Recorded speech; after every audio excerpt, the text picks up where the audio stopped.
So last week, we continued off in Kragadon, starting out with the meeting with the Even-Handed Synod, who heard your stories, the tales you told leading up to your arrival in Kragadan. You each took a portion of the adventure path up to this point and recounted it, and you all did very well in your recounting. The rolls reflected that. I think there was only out of like 12 or 13 rolls, I think only one of them didn't get above the DC, and that's because it was the final one with the highest DC. But other than that, you all did a very good job recounting the events you've been through to the Dwarven Council, and you were able to convince them to give you some support, loosen the restrictions so that you could actually go around and do some research on things, do some sightseeing while you were waiting for your items to complete. And I think maybe a week, 8 to 10 days, something like that, went by researching in the Royal Archives until Kieran made a wildly successful knowledge check to learn everything that you needed remaining in that archive, and got you to the point where you felt that you were ready to move into the Reliquary of Ascension to do some hands-on investigation. But before we jump right into that, at the end of last session, you did all level up to level 13. So, with that in mind, we can start this session talking about some of the cool stuff you got. So, we'll just go down the line in what I have here in Roll20. So that would be Kieran. What did you get cool this level? Cool. So at level 13, I took another level in Dragon Disciple because I'm going to go the whole way with that prestige class. I got a boost to my intelligence, which is neat because I really didn't have many skill ranks to spend each level before. So that gave me a nice boost, and I was able to put some ranks into things that I normally wouldn't have. I also got a bloodline feat and then a regular feat. So for my bloodline feat, I chose Quicken Spell, which I don't know if I'll use so much yet because it's still kind of expensive and I don't have like 6 level spells yet. So I probably won't use it. I could probably Quicken a magic missile, use the level 5, but my regular feat that I took was Greater Spell Penetration, so that gives me an additional +2 to overcome spell resistance. I got some new spells, and I won't be secretive about them this time. I got a new level 2 spell called Force Sword, which basically just conjures a long sword of force, which I thought was pretty cool. It's kind of like a spiritual weapon, I think. Oh wait, or no, I actually have to swing it. Yeah, I think you could have it or give it to somebody else. Like, you're literally just creating a sword. Okay, yeah, so it doesn't move of its own accord, but it's made of force, so it would strike incorporeals with full effect. So that was my level 2. For level 3, I took a spell. It's kind of a flavor spell that I thought was neat, but it's called Draconic Ally, and that means that I can create a semi-living, intelligent draconic servant who's basically like a little pseudo-dragon that can do whatever I need it to do. But I thought it would just be fun to have like a little buddy that just sticks around for 12 days, 11 days, whatever. So thought that fit with his just draconic bloodline. It was a neat little spell I hadn't seen before. I got a new level 4 spell, which I took Calcific Touch, which just means that I can damage creatures' dexterity and potentially slow them. I don't know if I will actually be able to slow them, but it does inflict dexterity damage, which can build up because I can use my standard action each round to do 1d4 points of dex damage with a touch attack. And then my level 5 spell, which is very useful but also extremely expensive, is Stone Skin Communal.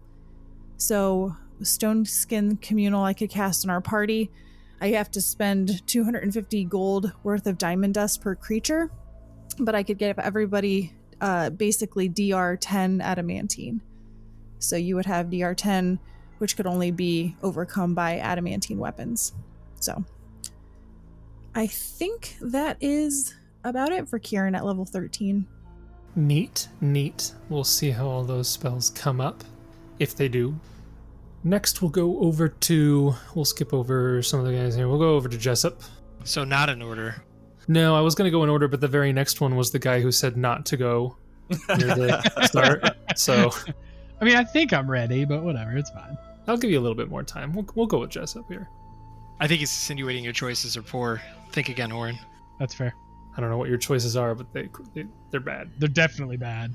Well, my turn's going to be pretty quick because it was fairly lackluster for Jessup. He got no bonuses to any of his natural base attack bonus or saves. I did get access to level 5 spells, so I got 2 new level 5 spells. And I feel I'm going to keep them secret. And then Jessup also got some other level 3 spells and level 3 spell-like abilities.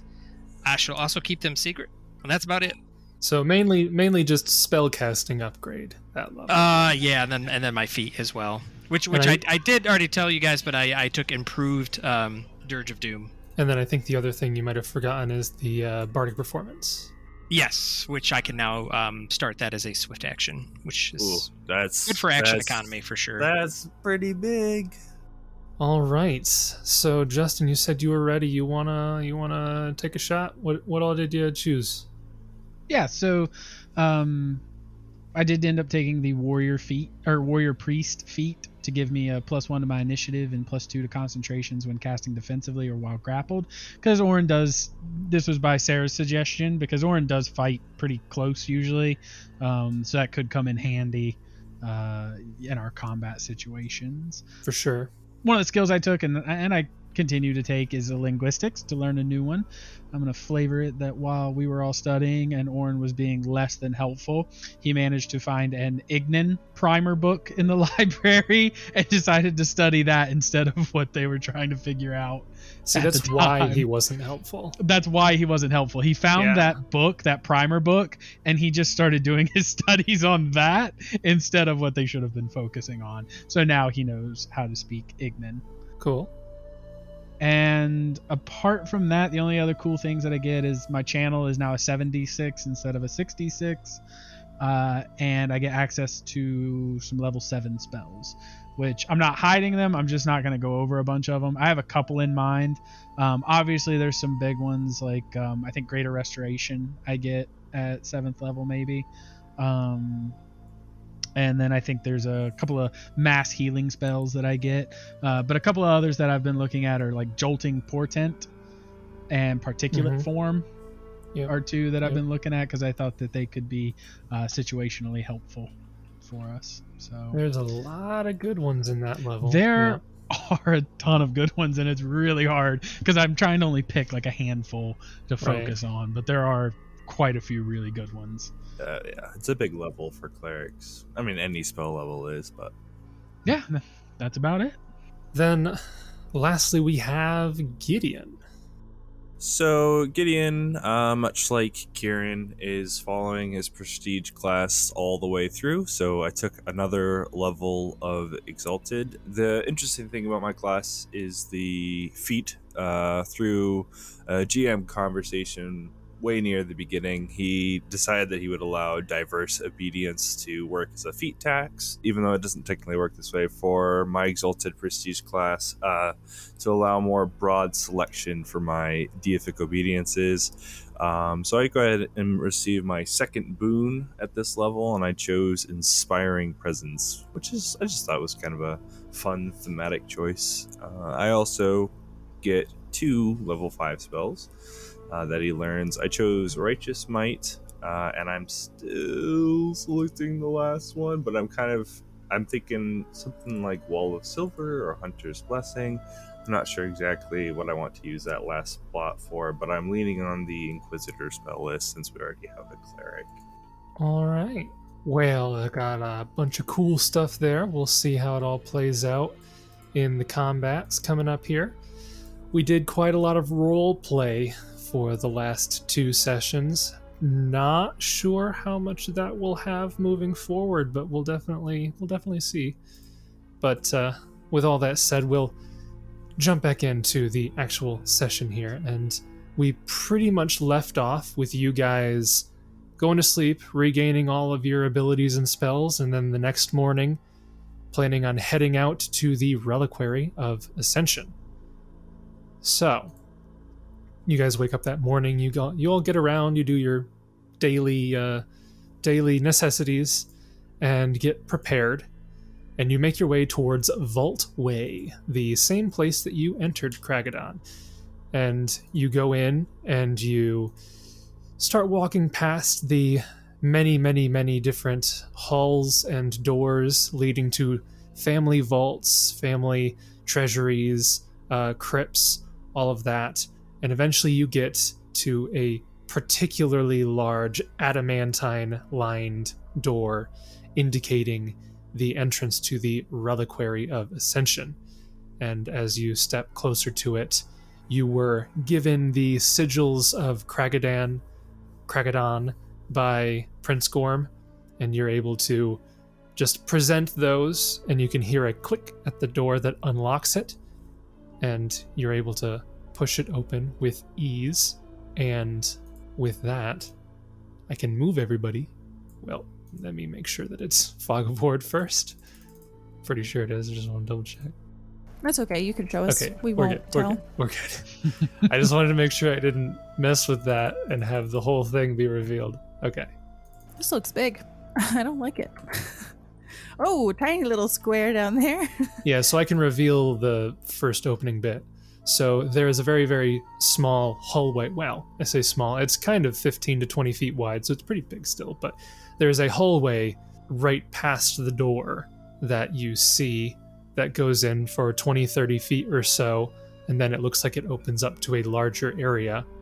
So you guys enter into the hallway and close the adamantine doors behind you and move forward until you find yourselves on the map here at the very, very bottom. And I will describe what you see here. I'll actually reveal a little bit more of it so you can see further in, because it is lit, so you'd be able to see pretty much the whole way in here. So that's pretty much what you see. And Jason, this is the place where the prince is crystallized? No, that is a different location. Oh, okay. The Reliquary of Ascension was, from your research before, you found was pretty much specific for items related to the quest for Sky. Oh, okay. So the prince's remains were placed in more of the ruling family's vault rather than this one. Was this the one that was like overrun by elementals? So the entirety of Vault Way was once overrun with elementals. So yes, but it wasn't just this area. Just this area. It was the whole thing. Yeah, it was pretty much the whole. So Vault Way is kind of like, you could say, a subterranean level of the entirety of the city, pretty much. It's a massive complex of vaults and crypts and such. And it was once just another part of the city until it got overrun and then rebuilt as Vault Way. So anyways, as you guys come in here, you see this vast hallway stretches from south to north for roughly 100 feet before abruptly stopping at a cave-in. Collapsed ceiling and stone block the path of what you assume was once a far longer hall. Immense 8-foot wide stone pillars bedecked in glowing lights and rune-etched plaques reach up to the ceiling some 60 feet above, while an eerily lifelike statue of a dwarven woman frozen in shock stands near the southern entrance. 4 side passages lead out of this cyclopean hall, 2 to the west and 2 to the east. What would you like to do? Did you say there's a frozen dwarf? There is a eerily lifelike statue of what appears to be a dwarven woman. Is that what this is? Yeah, that's the gray little circle in front of you. That's the statue. And it's just right in the middle of the hallway? Can we knowledge that thing? Is Sure. it like Yeah. somebody turned to stone or actual? That's what I'm wondering. Because Kieran will see that and just turn around and leave. Nope. Sure, if you wanna inspect it, you can roll a knowledge engineering or a knowledge nature. Can Jessup take a 10 on the knowledge engineering for a 25. So you doing that, you are able to identify that this statue is a little too lifelike. You know that dwarves are fine stone craftsmen, but even taking their skills into consideration, it's just almost impossibly realistic, and you think it is actually a petrified dwarf rather than a statue. Hate to alarm you folks here, but I don't believe that statue was dwarven made per se. That's I believe a petrified dwarven woman. Well, that's just wonderful. Great. Kind of gives us a look at what we might see in here. No pun intended. Probably just some basilisks or that those oxen things again. No biggie. With that said, Kieran's going to pull out smoked goggles that he purchased. He bought these after the basilisk fight, after he saw that Iden had them. He purchased some, but now he doesn't really need them because he's got blind sense and blind fight. So essentially he can, keep averting his eyes and still be able to hit relatively well. So he would pull these out and say, I've got these. I don't know if anyone wants to put these on, but if we fight something that does have gaze attacks, this might give you some protection against it. I already have an amulet of proof against petrification, so... Oh, that's right. We did get that too. Great. All right. Jessup, do you want these? Do you have these? I don't. Gideon? I don't know if it's better for Gideon here, because as long as you guys can hear me, then I feel like I can give you some support. All right, then. I'll take them off your hands, Kieran. I appreciate that. Sure thing. And he will hand those over, and then he will mentally make adjustments to his gold. As you guys are kind of looking around and inspecting the statue and handing this off and having the conversation, you hear a voice coming from the direction of the statue.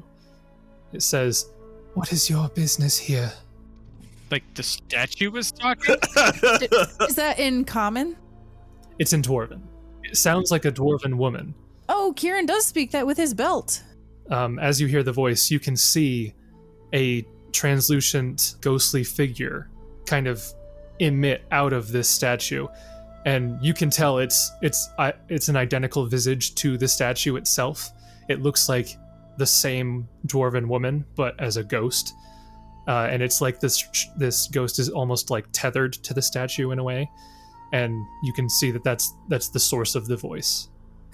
Kieran's going to do that thing where he's looking at it, but he's going to reach out and kind of like pat Oran's shoulder and say, "Hey, Oran, are you seeing this? Are you hearing this, or is this just in my head?" No, I see her. There's definitely a dwarven woman of non-corporeal form. What is your business here? I'm being honest, guys. I forgot. Why are we here? 100%. I forgot from last week why we're here. We are helping to catalog some potential missing items from this here vault. Some of the onyx key. Do you know anything about that? I do not, but I know that there's great danger here. I was here long ago. I've lost track of the time, but I was investigating an intrusion here, but then we were attacked, and, well, I ended up like this. What were you attacked by? Do you recall? We were attacked by vicious Gugs from behind, and as we fought them, we made a retreat. But all I remember is, as we retreated, I looked behind to see if we were being pursued, and I saw a pair of blue eyes. And that is it. I don't recall anything else. Do you know how long ago that was? Do you know what the year was when you were in here? My memory is a bit foggy. I don't remember exactly when it was. Time has been... I haven't had a sense of time. It could have been years ago, maybe months ago. I am not sure. We were investigating an intrusion by Malthun, who had stolen something from our vault. That's all I remember. think that was about 2 years ago, wasn't it, gang? Yeah, I think you're right. Something like that. So not terribly long, but how are you, and pardon any offense, but how are you like this? How are you able to project yourself like this? I don't know. I don't know if maybe I died and my soul is still stuck here. Like I said, the last thing I remember, there were blue eyes and everything went dark, and I haven't seen anything since, but I think your presence has maybe roused me. I am not sure. Right. Well, it's good information that you gave us, and we're duty bound to continue on, regardless of what dangers might be in there. But know that when we come back, we'll do what we can to maybe try to bring you back. I don't know if it's possible, but my friend here has got great divine magics, and perhaps Torag will allow him to bring you back somehow. I wouldn't bother. It's been so long. And if I am here like this, then chances are I'm already gone. Perhaps it would be best simply to let me move on. Right, well, that's your choice, but we certainly could bring you back. Granted, you will have to probably pay a sum of gold for it, but it is possible. Oh, about 10,000 should do the trick. Right. But, sure. What's a little gold when it comes to your life? Am I right? I do have one request. Certainly. Not related to your rather unnecessary pricing of bringing back an innocent soul. But Hey, if you could, spells aren't cheap, man. Well, yeah, what am I supposed to foot the 10,000 gold diamond? We don't got that anymore. We spent all our gold. if you would, get rid of the Gugs that infest this place, and bring the leaders of Kragadan here. Our investigation was cut short, but we must mount a second one. We need more investigators to realize the depth of the crimes that have been committed here. If you could bring the other, the paladins, the inquisitors of Trud, the investigators, we must learn what we were unable to fulfill. Well, I mean, goodness, I didn't know there were paladins here. Why didn't we bring them with us? They're good in a fight. Yes, I can't say that in character. The princess you spoke to was a paladin, yeah.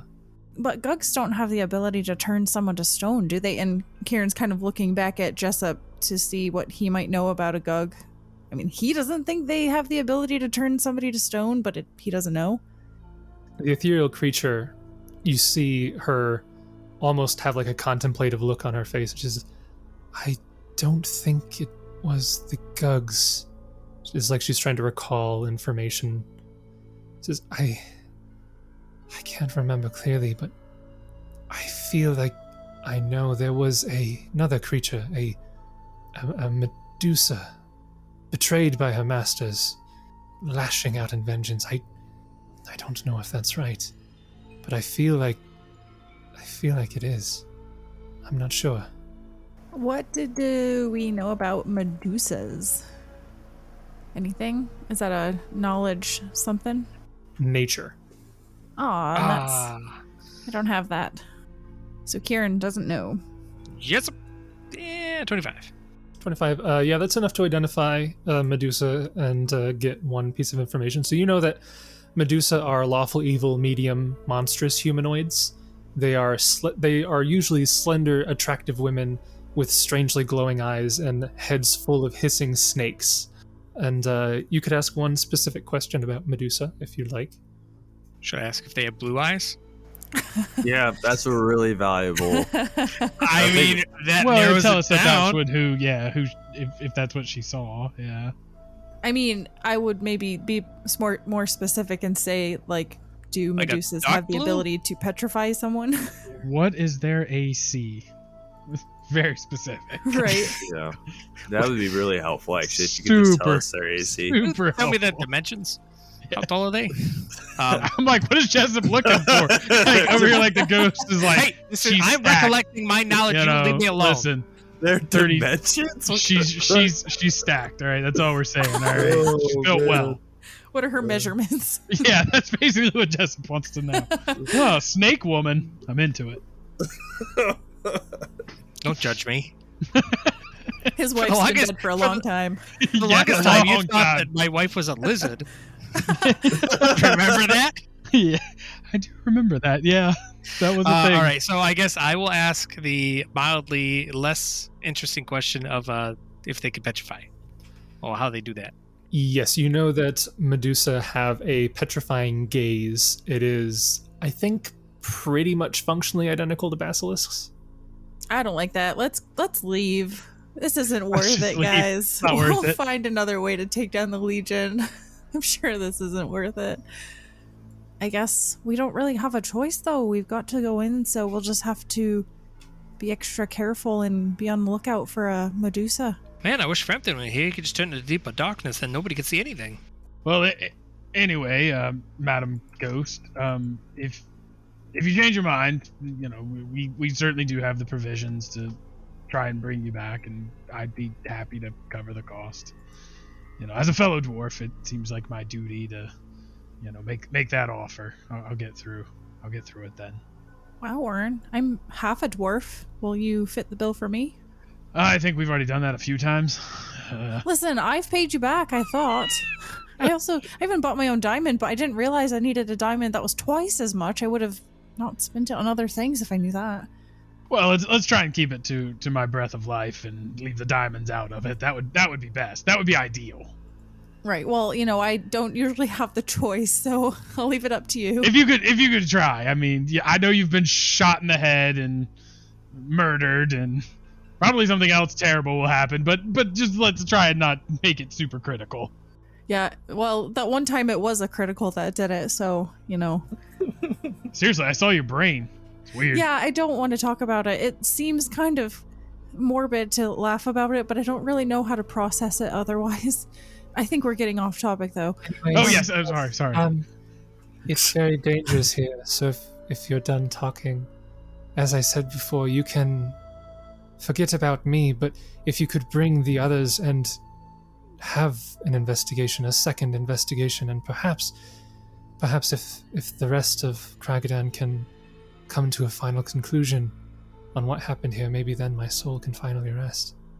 Well, by my honor, lady, we will do whatever we can to accomplish that. I promise these things to you.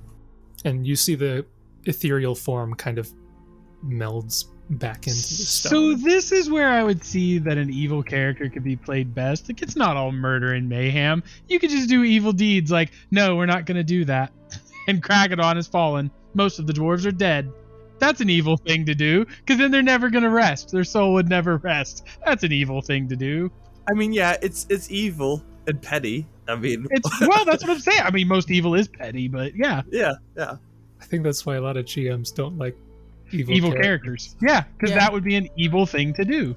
Yeah. That said, I have been in the back of my head. I think an evil character could work for a campaign, but I think you have to have everyone on board, and it has to be a very particular interpretation of an evil character. But I definitely think they're viable, but they certainly cause problems.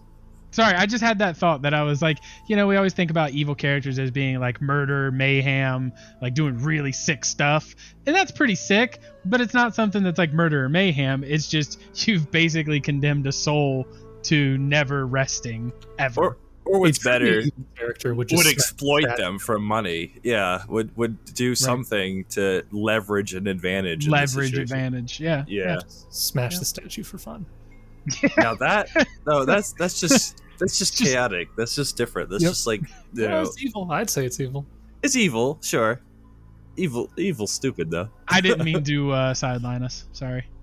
So Kieran's going to, now that there's this threat of a Medusa out there, he's going to slowly move forward into the opening of this hall, but keep his eyes low and rely more on his senses to try to see if he's going to go right to where it opens up and just with his 30-foot, blind sense, try to get an idea of if there's anything moving or living in the vicinity. You walk forward, head looking mostly downward, and you don't realize that there's a Medusa right in front of you.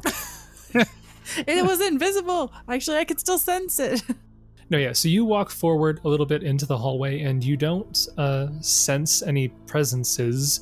You don't see anything in the immediate area.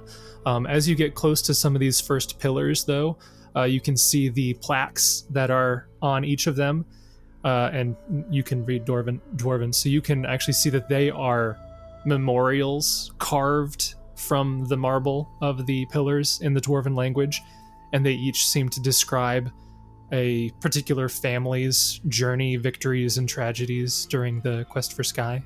He's going to unsheath his glaive and have it in his hand just as a preparation, and he'll look back to the others and say, well, I guess we're not gonna accomplish anything just standing here. We've got to make our way in.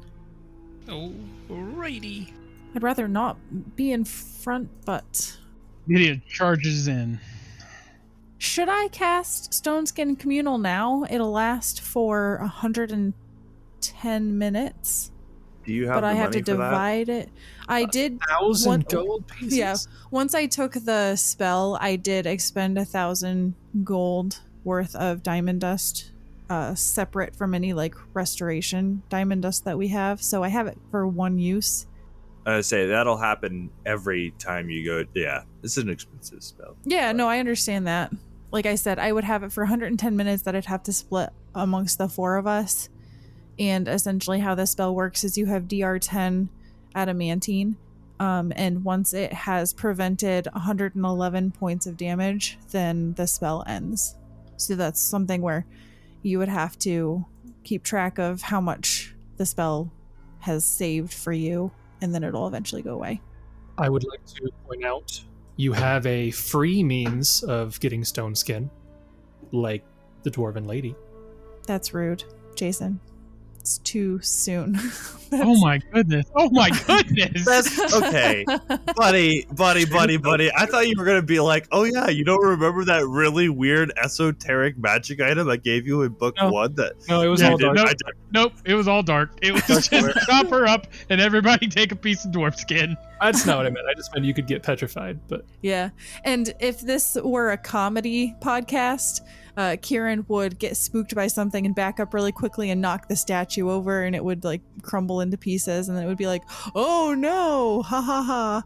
You want to? Oh, I wish we had make It's whole. not a comedy podcast. If only we had make hole. No. Nope, it uses spell. It does nothing. If only we had stone shape. No. All right. So, you guys moving forward then? I guess. Indubitably. So, guess we should figure out all the direction we want to go. Let's split the party. Half goes Oh, left, half goes yeah, right. there's a tunnel for each of us. That's a great idea. Everybody take one tunnel. Let's meet back here in an hour. I was going to say we could go clockwise, but I don't know if there are clocks in this world, so...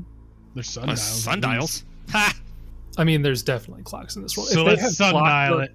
If they have clockwork creatures, then They have can to have clocks. It'd be weird to not have clocks, but have clockwork creatures. No, they skipped a step there. They went right to the advanced technology and forgot the everyday. Clocks aren't invented yet. Clocks were named after clockwork beasts. Well, Oran's heading towards the left, so... All right. I will begin to reveal more of this chamber that you see for you. Wait, Owen, Gideon, before you go too far. Give me that sweet, sweet heroism. So, I guess there's two uses. One for Oran and then Gideon or Kieran. Do either of you care? You can give it to Gideon. You sure? You don't want to try that sweet, sweet glaive? No, that's all right. Kieran's gonna teleport out as soon as we see the Medusa. So, Gideon and Hursk, or by Hursk, I mean Oran. The slightly less Hursk is like, impressive man, dwarf. I feel really heroic right now. This is weird. Dude, that's a crazy reach spell you got there. He feels inspired. Metamagic infinity reach. All right. So as you guys make it to the left here, going into the first of these four hallways, go ahead and roll a perception check as you get up to this chamber. Jason, does it get darker? Like, do I need to cast Dark Vision Communal? Beyond the worked stone that you can see, there is no light sources, so the Okay. light from the ambient area kind of goes in to make it kind of dimly lit. But within the worked dwarven architecture, there are lights at least. Okay, I'll at least cast it just to be safe. So, Jessup and Gideon, you have dark vision for a few hours. All right. So as you guys approach here, you start to make your way into the hallway here. You're casting your buff spells and all that stuff. And as you do, I'll kind of read what you see here. It looks like the burrowing of some immense creature has linked this chamber probably to a couple of the other chambers on this side of the area. You can see there's a massive open chamber beyond the actual dwarven stone. The walls have been knocked down in 3 different places. And before you're able to really take in too much of the area, only Gideon is able to hear the approach of footsteps as 2 creatures begin to move in your direction. And I'll get them. One moves there, Oh dear. the other moves That's Demogorgon. Do there. their arms oh no, it doesn't branch from the elbow, does it? It does. Oh dear. Ooh. That's some body horror Yeah, stuff going on there. they're pretty cute. Pretty cute. Yeah. It's like a Yeah. gorilla that stands up straight and then its head is split down the middle and looks like a mouth that has Oh, yeah, a he's tongue. not wrong. That's 100% the Demogorgon. Like, it has extra arms, but that pretty much looks like the Demogorgon. Well, as the creatures appear, I'm gonna need everybody to roll initiative. No. Before that, Gideon signaled for a halt and turn around. So we're not there anymore. We quick save before we walk through the door. Yep. You we can really- roll a stealth if you want. Wow, Yeah, that sure. is- Why not? No, I don't think I will. How does a 3 do?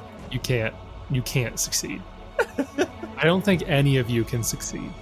I roll a natural 1. What You're is such wrong? a pessimist, Jason. I mean, look at your bonuses for stealth. Why is my initiative so trash? Oh, natural one. Oh. Okay, so Jessup got a 15. Gideon's initiative was a good one, a 4. Oran's initiative was an 11. And Kieran's initiative was 26. All right. That brings us to the top of round 1. We have Kieran.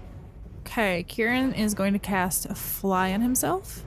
And he is going to fly. How high up am I allowed to go? Like, So the main chamber you're currently standing in is 60 feet high. The hallways that you were moving into are only 15. okay, so Kieran will. Yuck. I don't really like this. I guess I will move upwards. I'm going to move 20 feet, and I guess I'll be like 10 feet in the air Okay. ish. Something like that. I guess I would still probably be in melee range, but I'm working my way to higher elevations. All right. And that's my turn. Okay. Next up, we have Jessup. Yes. Wait, seriously? Yeah. Wow. All right, Jessup moves. Like, he runs by this way. Quick, get a glimpse. Can I get a knowledge check on those bad boys? Sure, that will be a knowledge engineering. Oh, can I roll that too? No, 'Cause no, you I- didn't call it. Your turn is I- over. I had totally thought about it when he first showed the tokens, and then I forgot. That's too bad. Sure. But I did. Wow. I did. So a neat thing about Dragon Disciples is that they have all of the knowledges as long as they put a rank into it. So I was able to put ranks into it, but probably won't be able to get very much because I only have a +5. But Oh, funny thing about 18. bards, I already got it. Sarah, your ability is cool. I'm sorry that they just won't let you do it. Go ahead. Roll your knowledge check. I don't think either of us know what they are. Kieran, you don't know what this creature is. Jessup, you are able to exactly identify the creature. You don't learn anything extra, but Okay. you see this towering menace has a horrible vertically aligned mouth and arms that split at the elbows into twin clawed hands. You identify these creatures as Gugs. They are chaotic evil, large aberrations. That is pretty much all you know about Gugs. You know, they generally stand about 16 feet tall and weigh nearly 2,000 pounds. See? That, freebie, I got his dimensions. Just saying. I guess this was not what I was expecting a Gug to look like. I don't know what I expected, but not this. Oh, that's a Gug! Gugs! That is all! Kill him with fire! Fire. Kieran's like, okay, scorching ray. So Jessup will move action, get there. Standard action, pull out his bow. Swift action. I was going to start a performance. Actually, I didn't need a standard action to pull out my bow, did I? I could have done that when I ran. Yes, you could have. So I will pull out my bow as I run. Swift action. We'll start a performance. Spot Courage. All right. And we'll leave it from there. I'll just take a ready to action then to shoot one of them if I get a clear line of fire. Okay, you technically have a clear line of fire because Kieran is in the air.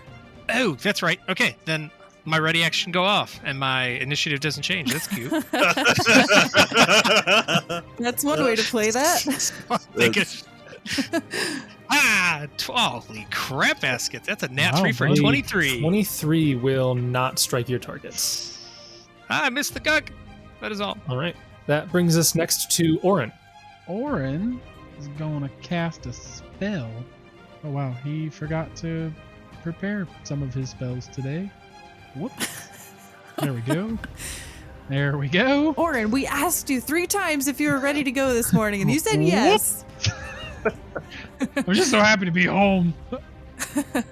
Since he's standing in front of him, Oran is going to give Gideon the strength of a bull. Oh, Okay. great. What does that do? A +4 to strength? Bull strength is a +4 enhancement to strength. And you will have that for 13 minutes. That's pretty good. I don't know if you have a belt of strength. It would not stack with that. I don't. I have one of the old Constitution variety. That is what I thought. And so, I'll do that and then move here. Okay.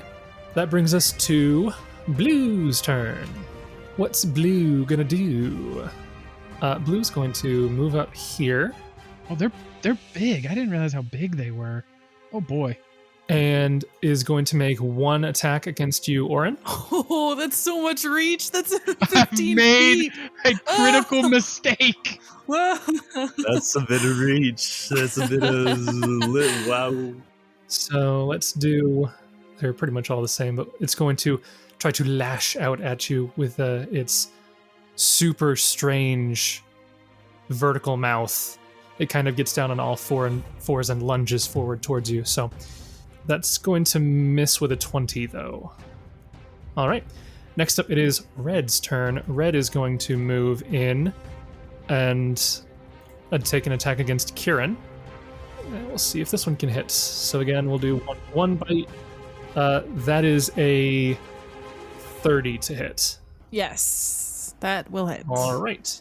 So Kieran, you take 9 points of damage. Okay. They have grapple, don't they? Nope. Oh. That brings us to Gideon. So this is pretty cool. I'm gonna go ahead and do my thing. I just got a new spell, and I'm gonna go right out and use it, called Wall of Silver. Oh. Which allows me to conjure a transparent wall, 20 foot high by up to 20 feet long per level. And I'm going to go ahead and draw it for you. I would like it to go right between them. Did you just cut them in half? No. How does that work? It only works because they're evil, which Jessup shout out. Objects and non-evil creatures can pass through this wall without difficulty. However, spells and effects of the evil descriptor treat this barrier as a wall of force. Plus, evil creatures that pass through the wall take 3d6 points of damage plus 1 point per caster level, and are blinded for 1 round. Creatures of any alignment that are particularly vulnerable to silver take larger amounts of damage and suffer more violent effects. A creature that succeeds at a will save reduces the damage by half and negates the blinding and staggering effects. So they both get a will save. All right. So Red is going to get a 21, and Blue is going to get a 29. Those will both pass, so they'll take half damage. Okay, so they take half damage and are not blinded? I believe that's correct, yes. Okay. Oh, it's silver energy. In my mind, I had that as like a metallic silver wall. Right? That just came up. It's translucent energy. Okay. I was like, did Gideon just bisect them in half using a material wall? That's pretty cool. It would be the coolest thing he could possibly have ever done, but unfortunately, no. I don't know. Naked berry picking was pretty cool. Yeah, I mean, fair enough. So take half of that. So they each take 13. All right. And that is your standard action. Anything else? Yeah, we'll go ahead and do Invocation of Destruction. All right. Invocation of Destruction. Ooh, nice. Okay. Sorry. Thank you for repeating it twice. I appreciate it. I know that was for me. I appreciate it. Destruction. There we go. Got it. And we'll 5-foot step forward. Okay. All right. That will then bring us to round 2. Except during round 1, Jessup, you notice something. No. To your right, Medusa! another Gug comes out of the hallway just to the right of you, Jessup, but only you are able to see it. You'll be fine. That brings us to the Live top forever. of round 2. Kieran, you're first. Okay, Kieran will 5-foot fly. Probably they're a little to the ground or level so that he can still hit them in melee, I guess. Because I think if I get any higher, I wouldn't be able to 5-foot fly over. And then I will take 2 attacks with my glaive. Just, you might want to change the movement there. Josh just put in the text that they can actually move to completely avoid the wall, which is what they've done. Which I didn't realize until I just read this. If you create the wall silver so that it appears where creatures are, I assumed it worked like other ones. They take damage as it passing through, which it says, but it adds each such creature can avoid the wall, ending up on the side of their choice, and thus take no damage by succeeding at a reflex save. Yeah, so they both succeeded on their reflex save, so they would instead have moved 5 feet forward, so you could have stayed where you were without 5-foot stepping. Oh, you had them roll will and reflex? I must have missed the reflex. Oh no, I just assumed it was the same. They can do a reflex and save against the same DC. I assume you could just use the same rolls. That was fine with me. Wait, why? Because you would roll a will save to negate... I think he's saying use the rolls that I did for will because they would have done a reflex instead, I guess. Oh, Correct. I see. Yeah. And Yeah. they both rolled, let me think if I remember what it was. It would have been They were like 20s, in the 20s. one was like a 17 on the die. The other one was, I think, like an 11 on the die, which with its reflex would make it like... So I think blue rolled like an 18 reflex. So that would fail. Okay, so blue will say stayed there and took 14 damage. But red rolled like a 23 or something like that. So red moved forward, so... So then I wouldn't even move. I would just stay where I'm at. Yeah, if you're And- attacking red, you can stay where you're at. Okay, I will go ahead and attack red with my glaive. So first attack is a 35. The second hit. will probably miss with an 18. 18 will miss. So 25 slashing damage on the one attack. Red. All right. And I will... Oh, I don't want to be bunched up here, so I'm going to move over. Okay. That'll be my turn. All right. That will bring us to Jessup. Jessup, you see all of this stuff going on. You're the only one in this combat that can actually see everything going on in the combat, so... Jessup turns. To my right! Stranger danger! Free action, maintain performance. Sure. Let's swift action, arcane strike, and let's make this big boy mad over here. Shall we? And am I within 30 feet? Oh, you sons of guns. I could 5-foot step. Can Let's I get this step? Let's get into charge. Why not? We just see Jessup like disappear out of sight. He gone. Oh, I'll move. I used to. He's like, I can handle this. Don't worry about me. Actually, I'm not going to 5-foot step. I won't point blank. We'll just take shots normally here in case I want to move.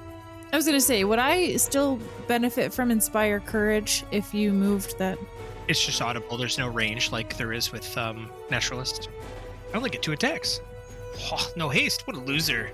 29 to hit, and that's a natural 20 for 35 with a 32 confirmation roll. Okay, all of those will hit. So that'll be 18 and 46. So 64. Is that correct? I don't know. My intelligence is kind of a neutral stat. I believe that's correct. 64 damage, not bad at all. Ha, I got it, guys! 5 foot step back. Oh, he's gonna be angry. Is that your turn?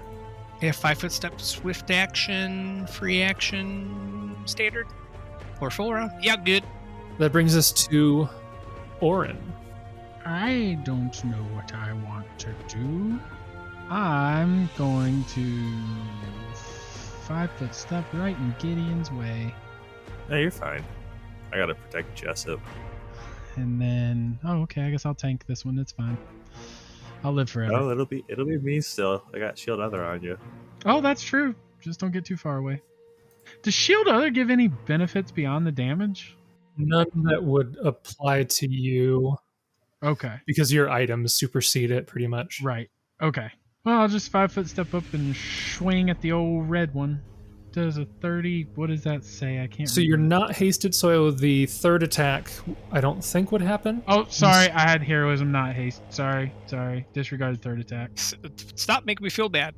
Sorry, I thought our bard was doing his job. It's fine. Oh, It's fine. There it is. Oh. Wouldn't have hit anyway, even if I had it, bud. Right. So 36 and 32 will both hit. So red would take... And another 11. What do you lean back and use your discordant voice on him? I did lean back and I did click my 2d6, sir. All right. So 40 points of damage there total. Okay. And that's your turn. Yeah, that's my turn. That brings us to Blue. Blue is going to step out of the wall so he doesn't keep taking damage every round. And I guess he's just going to do the thing that would be wise. He's going to full attack you. Ah! Oran. So first attack is a 30. Yes. The first claw is a 32. Yes. Second claw is a 23.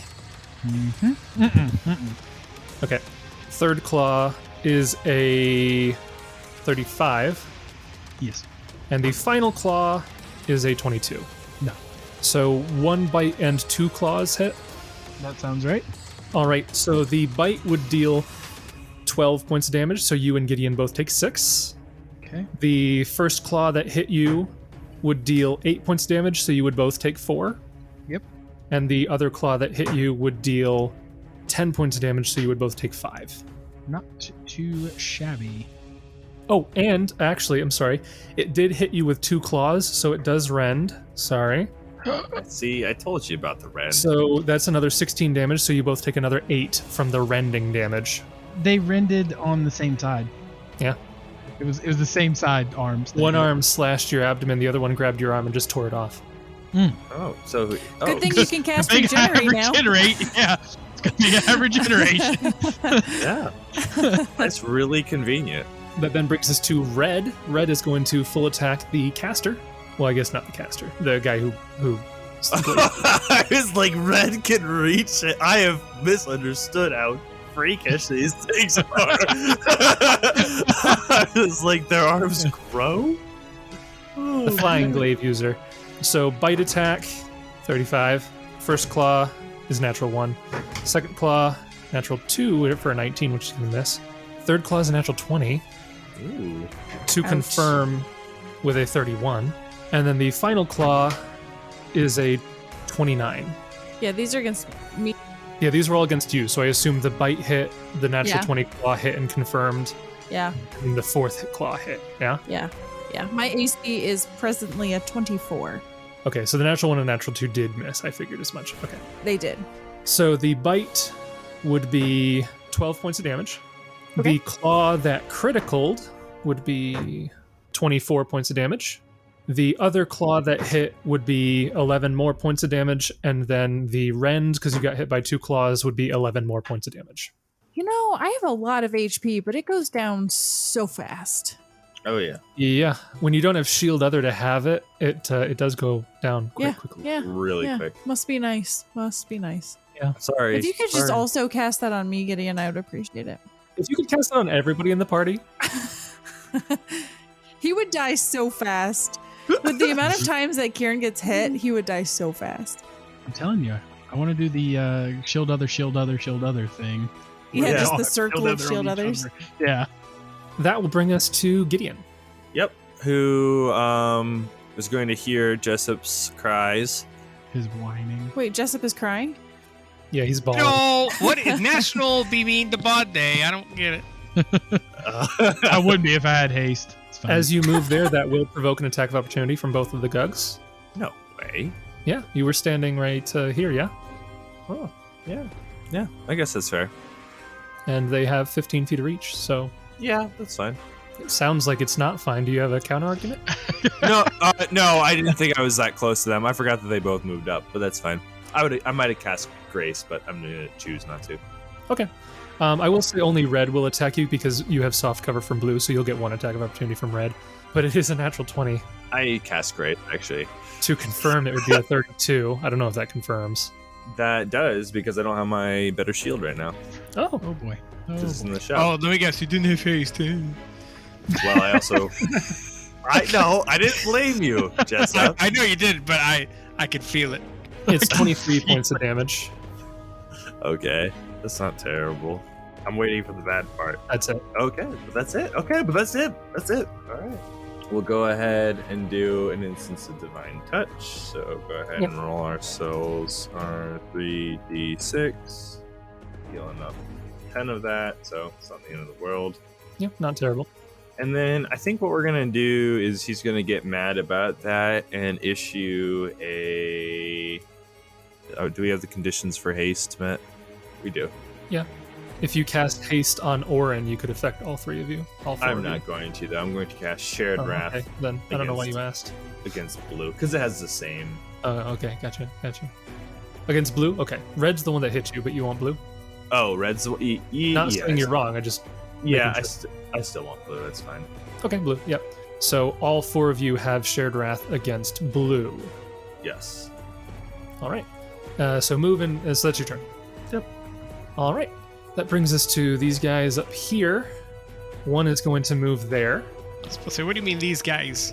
Yep, there's two of them. Perfect. I mean, I heard there was one. Oh no. Oh, and then the other one's to move there. Oh, okay. So one is going to attack you, Gideon. The other one is going to attack Jessup around you. What? Oh, ridiculous. So Orange's attack against Gideon, that's a 30, which will miss. Yep. And the attack against Jessup is a Jessup. 26. Oh, sorry, 28. Oh yeah. Hits? Okay. My AC is less than Kieran's. So you take 10 points of damage. And that is their turn. Top of round 3. We have Kieran. Okay, I guess Kieran will just keep attacking. That's what he will do. But this time... That's not boring. That's cool, Sarah. That's cool. This time I will do claws and bite, etc. So I will do, if I can remember how this works, I can do glaive iterative, and then bite and claw -5. Yes, you can make an attack with your glaive. Okay. You can then make your iterative attack with your glaive. Okay. Then you can 5-foot step up in order to do your bite attack at a -5 because you did a manufactured weapon. And then you can take one of your hands off the glaive to do a claw attack at -5. And they're both primary, so they only take -5. Is that correct? Yeah, they both only take a -5. All right, so here's the two glaive attacks, which will be a 32 to hit and a 21 to hit. The 32 will hit, but the 21 will miss. All right, so that's 26 points of slashing damage. To And then red. All right. To red. Yep. Yes. And then because Gideon shouted out that shared wrath is on blue, and Kieran's like, which one's blue? They both look the same. So he will just That one. Oh bite. my gosh. He will Oh my gosh. I don't Which accept one? this. Which one's blue? I don't accept Oh this. my goodness. the bite attack is a 22 and the claw attack is a 19. So I think That's those what she Yeah, get. both of those will miss. That's what you get. I mean, I don't think shared wrath would have helped those two anyways, but No, it wouldn't have. So was it just the one that hit? The 32? yes, the glaive hit. That's it. Okay. Another 2 damage. Do my 2 extra damage in there. All right. That brings us to you, You have 4 of these creatures now. Yep. Now, just so I know, if I 5-foot step here, am I not in Perfect range of safe. all of them? You're in you're- mortal danger. No, you're in perfectly safe. They can't reach you. Just don't move from that position. That's exact squares. That exact one and this exact one. Arguably just this one. Haste. Oh, Oh, Tired what? of getting Unexpected. sassed over here. Wow. good Lord, I feel What? good. What a peach. I feel powerful. Wow, thanks, Yeah. Jessup. So 5-foot step and then I standing hate you guys haste. so much. Sorry.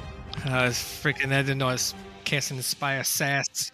Listen, Jessup is so much more than just haste, all right? The guy has the knowledge that we need on literally everything. You know how clutch Jessup has been in helping us progress the story? I also value you as a person, so. His Inspired Courage is now giving us a +4. Right? +4. Four. That's insane. So 5-foot step. Yeah, keep it coming, guys. Free actions. Let's go. Compliments, please. Compliments. Yeah, I don't think there's anything else I can really do with my action economy, so I shall pass. Okay. That brings us to Oran. I feel so much faster. Almost as if you could take an extra attack. Oh, almost like it. You know what? He's I'm gonna gonna roll a discordant voice. continue swinging at red. All right. A 41 will hit, a 28 will hit, and a 26 will hit. So 14 plus 14 is 28, plus 18 would be 38, 46, plus 12 would be 58 damage. You asking me or you telling me? All right. With that, it does take all 3 attacks, but with the 3rd attack, red does go down. Now, just for clarification, was it the 3rd attack or the discordant voice damage? It was the 3rd attack. It only had Dang like, it. 5 left by that point. Yay! All right, and you could 5-foot step if you wanted. Nope. I'm gonna stay just where I'm at. All right. That will then bring us to red, who is dead, but blue will go still. Blue will 5-foot step over this direction, I guess, to get a little out of sight of some of the ranged people, but will still full attack Oran. dare So bite attack here. That is only a 23 that's going to miss. First claw is a natural 1. Second claw is a 28. Oh, that just hits. Okay. Third claw misses, and fourth claw is a 31. So Yes. So the first claw that hits does 12 damage, so you and Gideon both take 6. Okay. The second claw that hit, or the other claw that hit, another 12, so 6 to both of you again. Oof. And you got hit by 2 claws, so let me do the rend damage here. Ooh, that was bad. Another 11, so Oran, you will take 6 damage, and Gideon will take another 5. Okay, can we just talk about how unnerving this has to be from Gideon's perspective? To be standing there, seeing things, they're not really swinging at him right now, but he's just taking damage. Like, Yeah. he's just taking wounds Just from the other wounds are room. appearing on his body. Yeah, he's just bleeding, like, randomly, even though the creature hasn't struck him yet. Usually what happens is that as the Gug hits Oran, there's a slight rebound and a magical burst, and then that same magical burst strikes out from the same spot on Gideon. So Gideon just feels his body being hit back and forth, even though nothing's hitting him. Yeah, I always, in my mental image, it was like if he got like scraped by some claws, Gideon suffers like a same visual representation of that wound, but with no like physical manifestation, you know? And so it's always a terrifying thought, though, when you try to put yourself in the mindset of your character. He's just slowly taking damage, Right. facing off against 2 at the same time. It's just, ugh. Speaking of, Gideon, it is your turn. Thankfully, Gideon's got more courage than me, so he's gonna swift action, heal up 6. He'll live forever. Yeah, he probably won't die.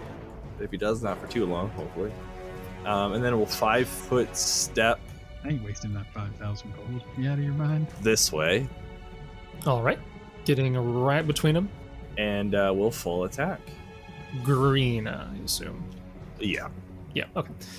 29 will hit, 19 will miss, and a 32 will hit. So green takes 16 plus 16, so 32. All right. That brings us to Orange here.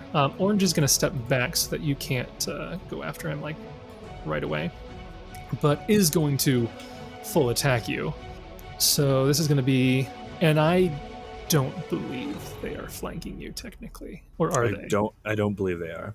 Nope. Because from this corner technically, but Oh, maybe because you can draw a straight line. yeah, But I think doesn't it have to not be the corner? Doesn't it have to be like this?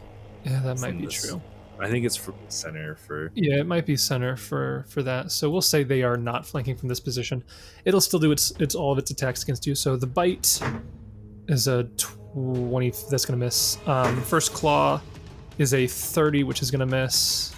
Second claw is a 29, which will miss. 28, which will miss. Okay, they all miss. Phew. Then we come to green, which is gonna 5-step around you and full attack the bard. Green hit you last time, Jessup, right? Yeah. So it realized that it had a decent chance of hitting, so it's going to power attack on these. You want to just roll damage? Well, it might miss because of the power attack. So the first attack is going to miss, I assume, with a 19. Oh, yeah. Very low That would roll. miss normally. It's very Yeah. low. Yeah. First claw, natural 1. Wow. Second claw is going to be a 25. Yep. Okay. Third claw is a 32 minus 29. And then the final claw is another natural 1. So 2 of the claws did hit, though. So you take 18 points of damage from the first claw that hits you, and 14 points of damage from the second claw that hits you. And then they do rend. I assume power attack does not apply to rend, so I'm just going to do normal rend damage, which is another 11. So Ouchies. 18 plus 14 plus 11, I believe it was. Yeah, that hurt. And that is Green's turn, which brings us to the top of round 4, back to Kieran. Okay, Kieran's going to put away his claws and just 5-foot fly and full attack blue. All right. So 2 attacks with my glaive. I have a 26 and a 21 Can do 3 attacks with your glaive. and a 36. The 26 and the 36 will hit. Did Okay, you have so wrath against this one? I did not. I forgot. So it's another So 3 damage? 3 damage and 3 to the attack. So 29. Oh, it does add to the attack roll. Yep, So it does. 29, 24 to attack. And Shared Wrath will not stack with any of your other buffs. I should have it in there, right? Shared I Wrath. just didn't know, because I don't think it stacks with Heroism if you were one of the targets of it. I was not, no. Okay. So as long as it's stacking correctly, the 24 would hit. Okay, so then that would be 17 slashing, 22 slashing, and 24 slashing, and then 5 from Discord. 8 from Discordant Voice. So 25 plus 24 is So 39 and 24 is what? 50 Okay, you or 60? totally messed me up there, but okay. Sorry. What's the number you came up with? Oh, I was gonna let you do it, but I can do I it. stopped because you did the numbers backwards and it messed me up. It is 76 points of damage total. Okay. Do you have the damage bonus in there as well? No. All right, so I have 17 plus 3 plus 22 plus 3 plus 24 plus 3 plus 5 plus 3. I have 80. 80 points of damage. Okay, that's what I'm going to put down. Anything else on your turn, Kieran? Nope, that's it. All right, that brings us to Jessup. Yes. Just a free action, keep inspiring. As long as he can. And Yeah, I'll be honest, the look of these creatures, I'm surprised they don't have some kind of poison or, something for when they bite you. You want something behind the scenes? A little bit. No. No. Oh. I don't like their mouth braid. I think if they bite you, it probably will hurt. No. Oh, go ahead. It's Go ahead. Peek behind They the curtain are- a little. immune to poison. Oh. But that's it. Interesting. He's going to try to cast a level 3 spell defensively.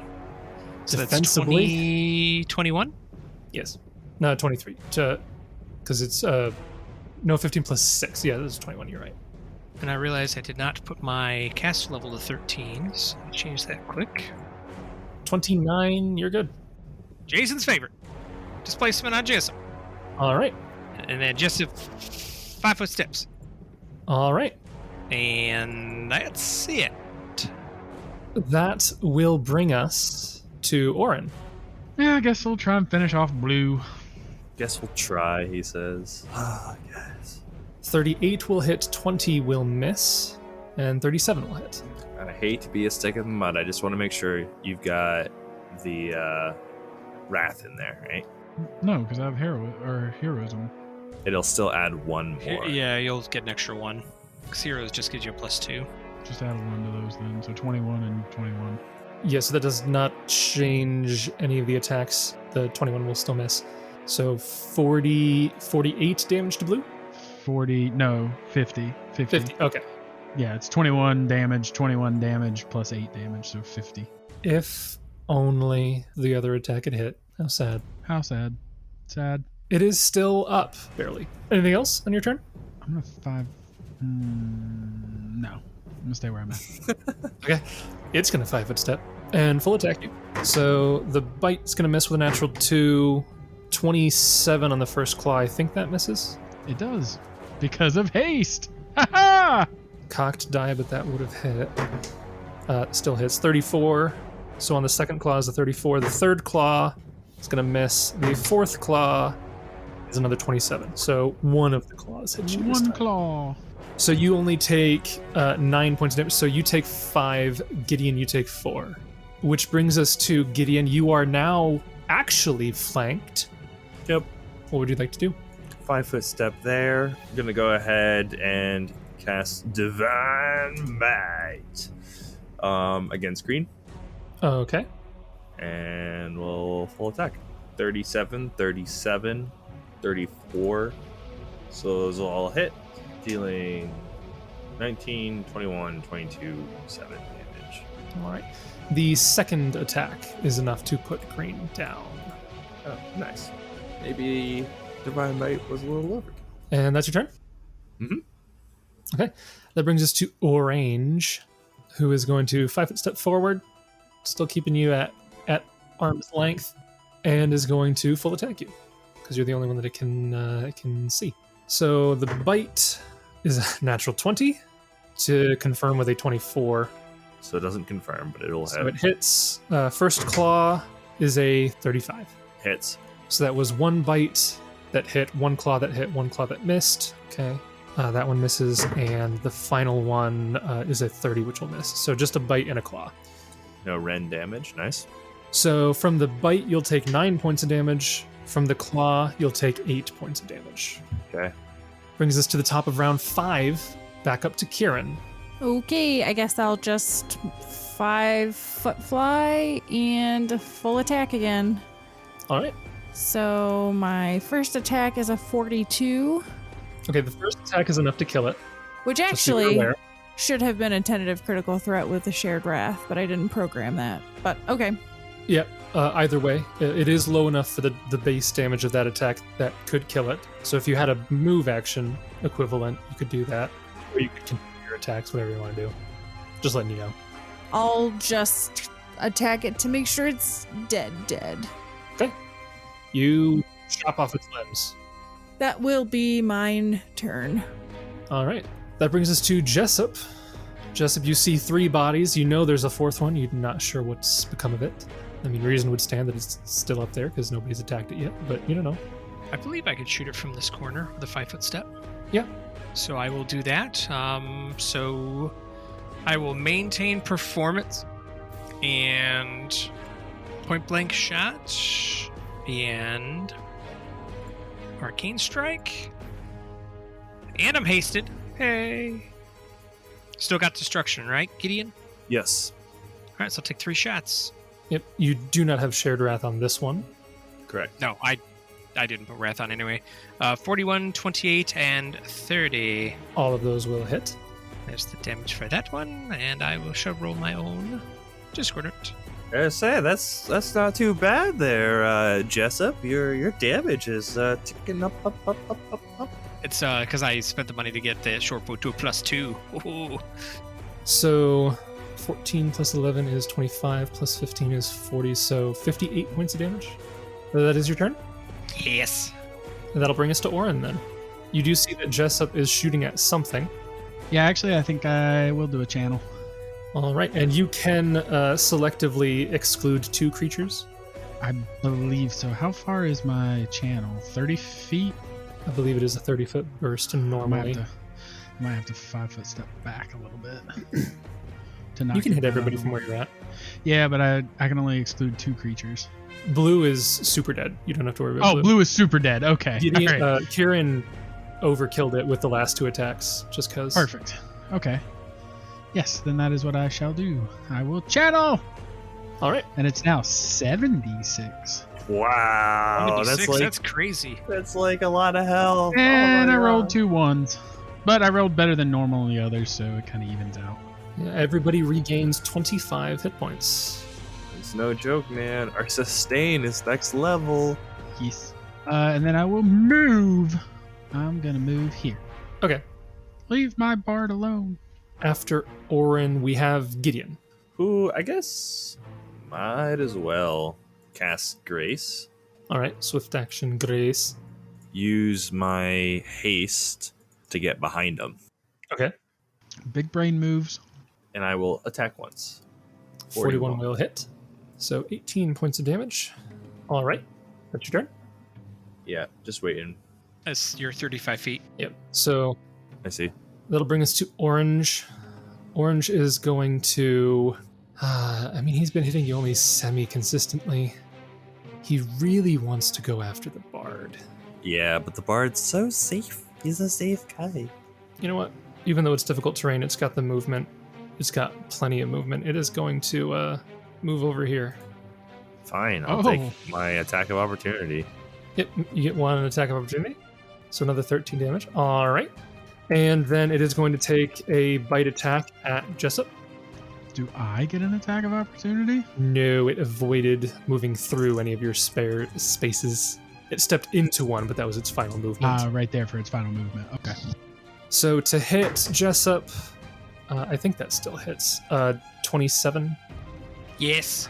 Okay, and displacement, Yes. it rolls a 54 on one, which I think is enough, but it rolls a 44 on the other, so if the first one wasn't, the second one will. What are you rolling 2 for? Because it's got blind fight. Okay, yeah. It says, screw you, displacement.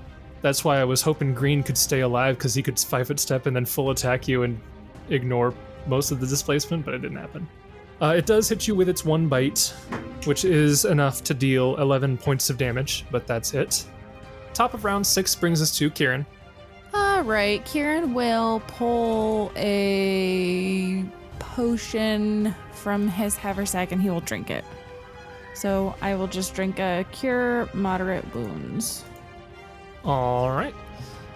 Brings us to Jessup. And yes, Jessup, anywhere you 5-foot step will still be within his range.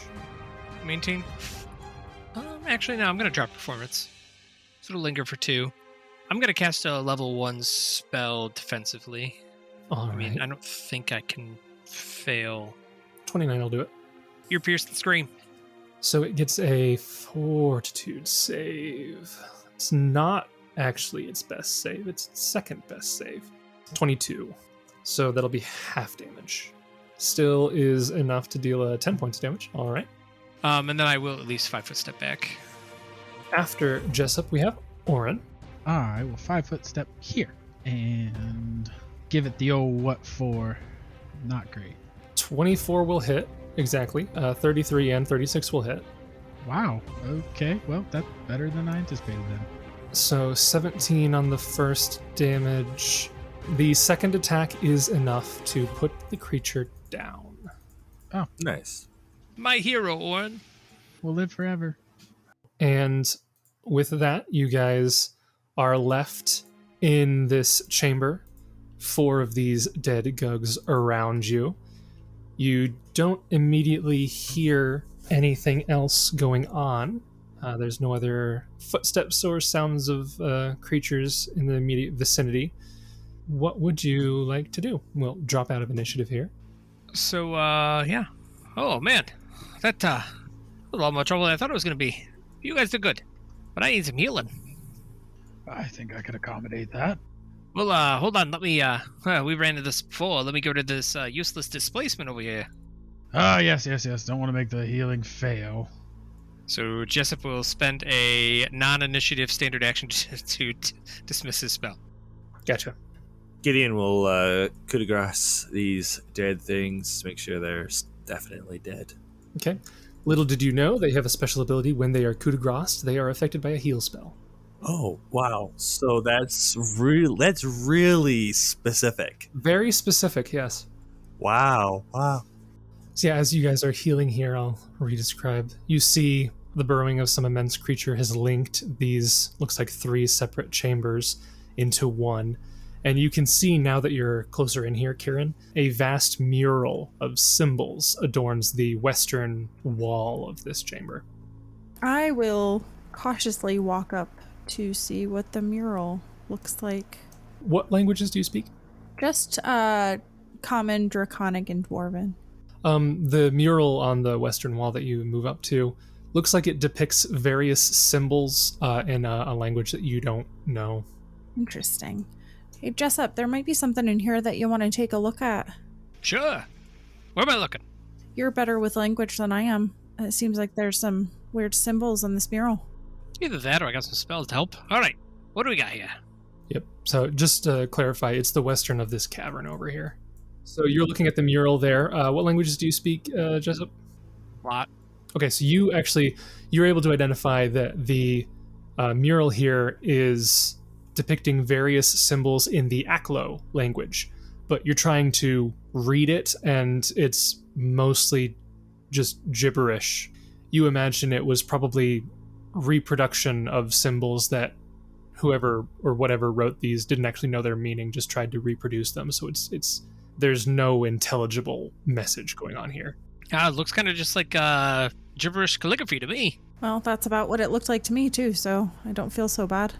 Yeah, I just know that it was written in Aklo. That's interesting. What sorts of creatures speak Aklo? It's not one I've heard of. Duro, inhuman, otherworldly monsters, evil fae, that sort. Interesting. I'll give you this, Jessup, just because you did make the check, even though you didn't exceed it by anything. But you would know that Gugs do not speak Aklo. It would make sense that if the Gugs were the ones who wrote it, that it would be gibberish. If something else wrote it, you're not sure. Gotcha. So, all right, well, I guess we got to go the other side now. While that was happening, Gideon was investigating the northern alcove here, and he'll go to check all the way in there and kind of scour the room. Is there anything interesting? He'll cast the detect magic. Yeah, you look around the room. You, with your perception check, you're pretty confident that the room you're standing in right now is where those other 2 Gugs had been. You can see fresh tracks in here. Looks like maybe a little bit of feces in the corner. So you're pretty sure that they were in this room, heard the battle, and moved over. Did we ever find out if Gugs have any sort of intelligence? You didn't roll high enough to learn anything specific. I gave the language thing, but Yeah, judging from their tactics, though, it almost seemed like they did have some sort of intelligence. Certainly they had at least some amount of wisdom. Well, they had a hatred for birds, I can tell you that. Yeah, you could either assume that they had intelligence or they had some sort of pack flanking type thing. They didn't have pack flanking. I just mean they definitely had some sort of intent in their movements. Well, especially since they seem to prioritize the caster, which is smart. But otherwise, you don't see anything of note in here. It looks like this chamber was mainly just like a sleeping quarters. Right, doesn't look like this is going to help us get any further, so we'll have to see what lays on the other side. The fact that nothing came out during our fight makes me think that either it didn't hear us or maybe there isn't anything over there. I still would not let down our guard, but there is hope yet. Do we want to try to go in more stealthily? Yeah, and maybe a bit more prepared. Kieran's going to also cast Mirror Image now or as we begin to move, so that I'm not wasting time, but just to have a little extra layer of protection. Oh, yeah, Kieran, if you're going to do that, why don't you use one of the rod charges here? I'm not really using it too much. Okay, yeah, I would do that. Most of my spells will last a lot longer, so... Aw, minimum images. Sad. Love it. Love it. It's favorite. Sad. Just dismiss and cast it again. So, were we gonna try to go stealthily in there? I'm still flying, so I can go in a little bit. I don't know how stealthily we'll be with Clanky over here, but I don't know if you want to waste visibility to kind of see if you can soar through for a bit. if you think that'll help, then I can do that. I mean, it's up to you. I guess the only thing is if we know what's coming, we can maybe prepare ourselves a little more, but that's on you, Kieran. Sure, I can try it and see. The only issue that makes me a little bit nervous, though, is if the Medusa's in there and I get turned to stone, then I just won't come back then. Worth it. Let's try it and see. I'm sure it'll be fine. I'll just... Jessup will finger point to you and give you the whisper. Well, if you get turned to stone, just tell me. I don't know if it works like that, but I'll try my best. Well, just turn into the apparition like the nice little dwarf lady over there and just tell us. I think I don't want to get that far with it. I think I'd rather just not have that happen at all, but I'll let you know if I see anything, and he will fly over and begin to try As you're to... flying away, keeps like trying to make smart comments to you, not realizing that you've already flown away. Oh, this is a smallish room. Oh, is this another statue? Kieran, as you move into this other smaller room here, you can see magical lights buzz atop spaced bronze sconces illuminating this stone chamber. The room is bare, save for the upper body of a stone statue, whose handsome face grimaces in terror. All right, I'm going to peek around this room. Do I see anything moving? Do I sense anything moving in this room? Nope, you don't see or sense anything in the room other than the partially mutilated stone statue. I will fly up and try to take a closer look and see... Is this another dwarf? It is not. You see that this creature looks to be human. As you're looking over the body here, go ahead and roll me a... What knowledges do you have? You have nobility. Yes, I have Arcana. I now have Dungeoneering, History, Local, and Nobility. Okay, go ahead and roll me... do both. We'll do just do local. Just do local. Just do Local. Okay. Local is a 12. A natural 2. The DC is extremely low for this because you are somewhat aware of some of the iconography that has been shown to you from your allies, and I believe you were there when in book 2, so I think you probably saw similar outfits. You're looking over this body, and the clothing of the torso here appears to be that of a Molthuni soldier. And again, so this statue, it's only the upper body, so the lower body, the legs, are nowhere to be found. It is just the upper body here. But you are looking around, and it does appear to be a Molthuni statue. A Molthuni soldier statue. Like it's just a bust of a Molthuni soldier? Like waist up. More than just a bust, but yeah, waist up. Like the arms are there and everything. So, like, is there anything you can do about that? Or, like, I'm assuming if you were to try to bring them back in this condition, they would just, like, instantly die.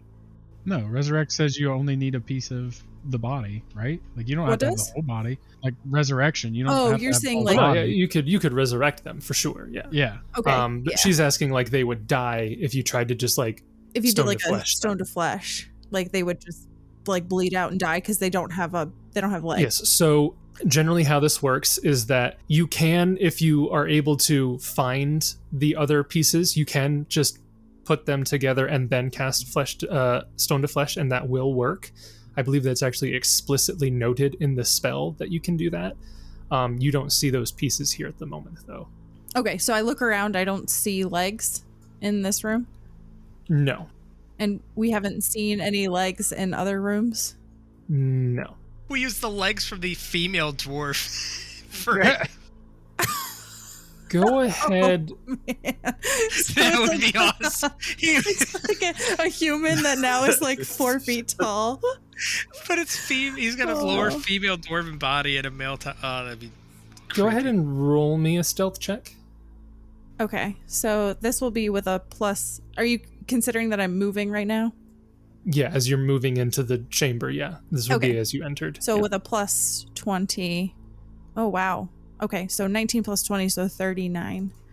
As you enter the room and you're expecting everything, you're looking around, you're checking this body.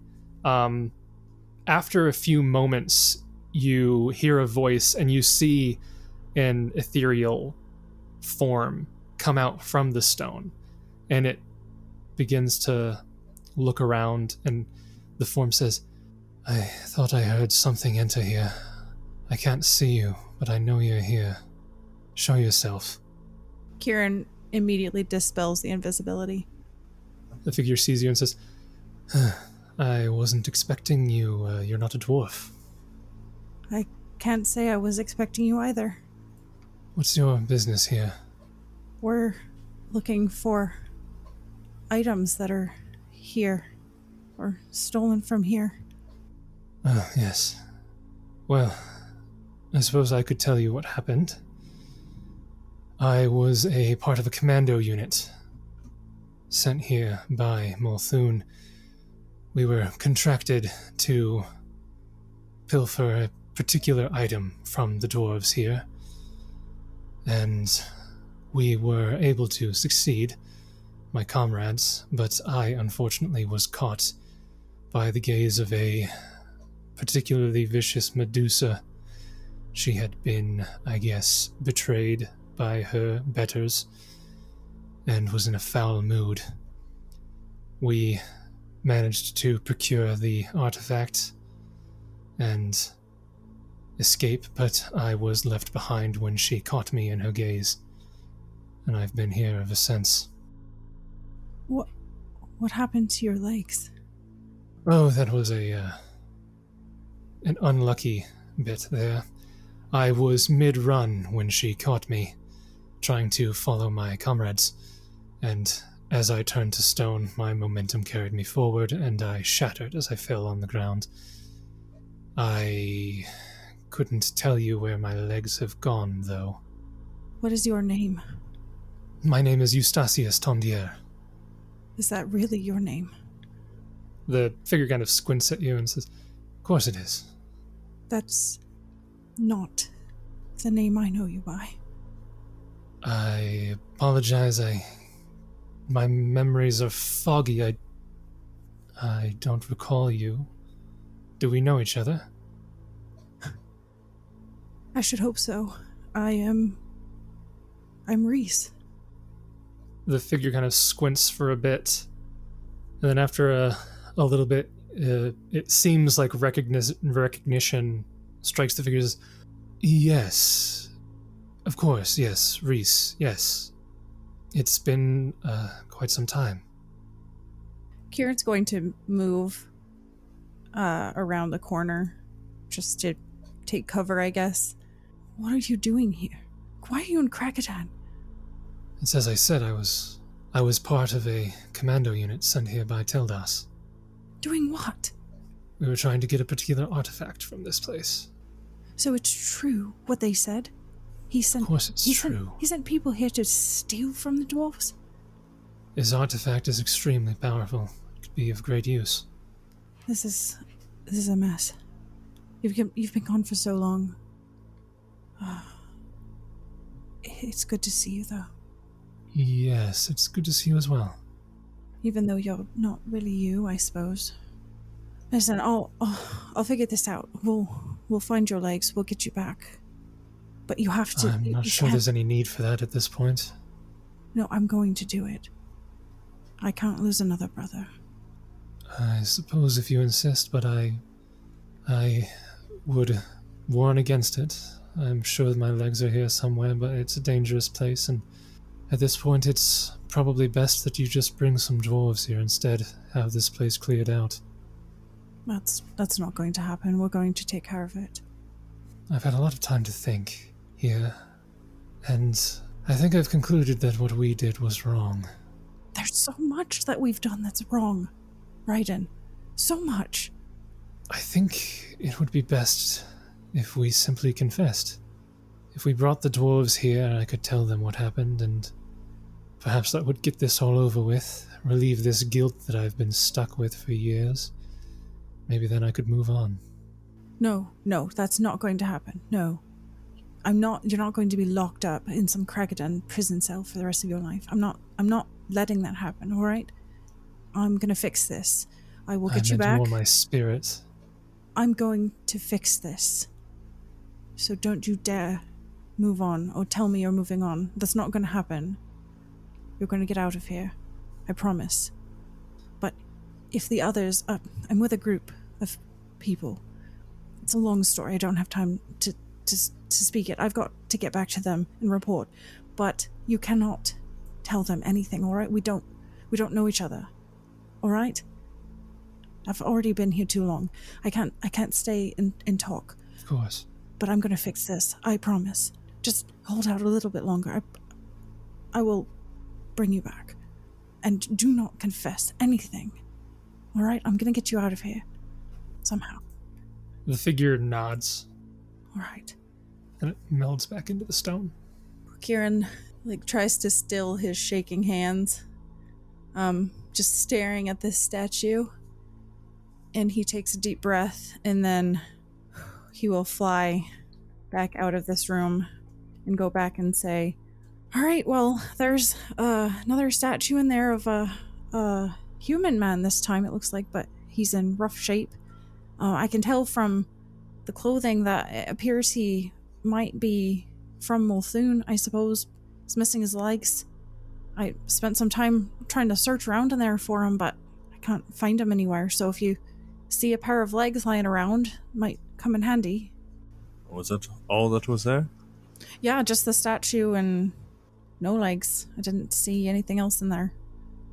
Did that one come alive too? Like a legless ghost thing?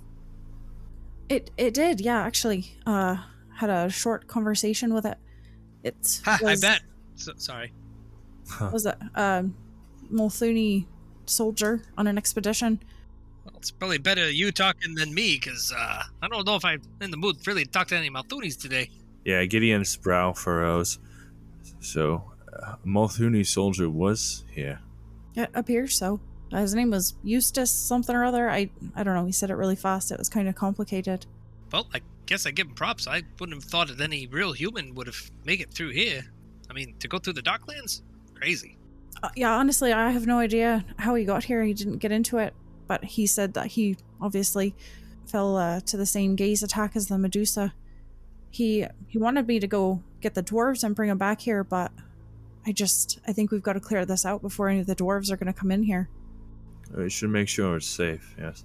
Should we bring dwarves in? I mean, why don't we have more able bodies here with us?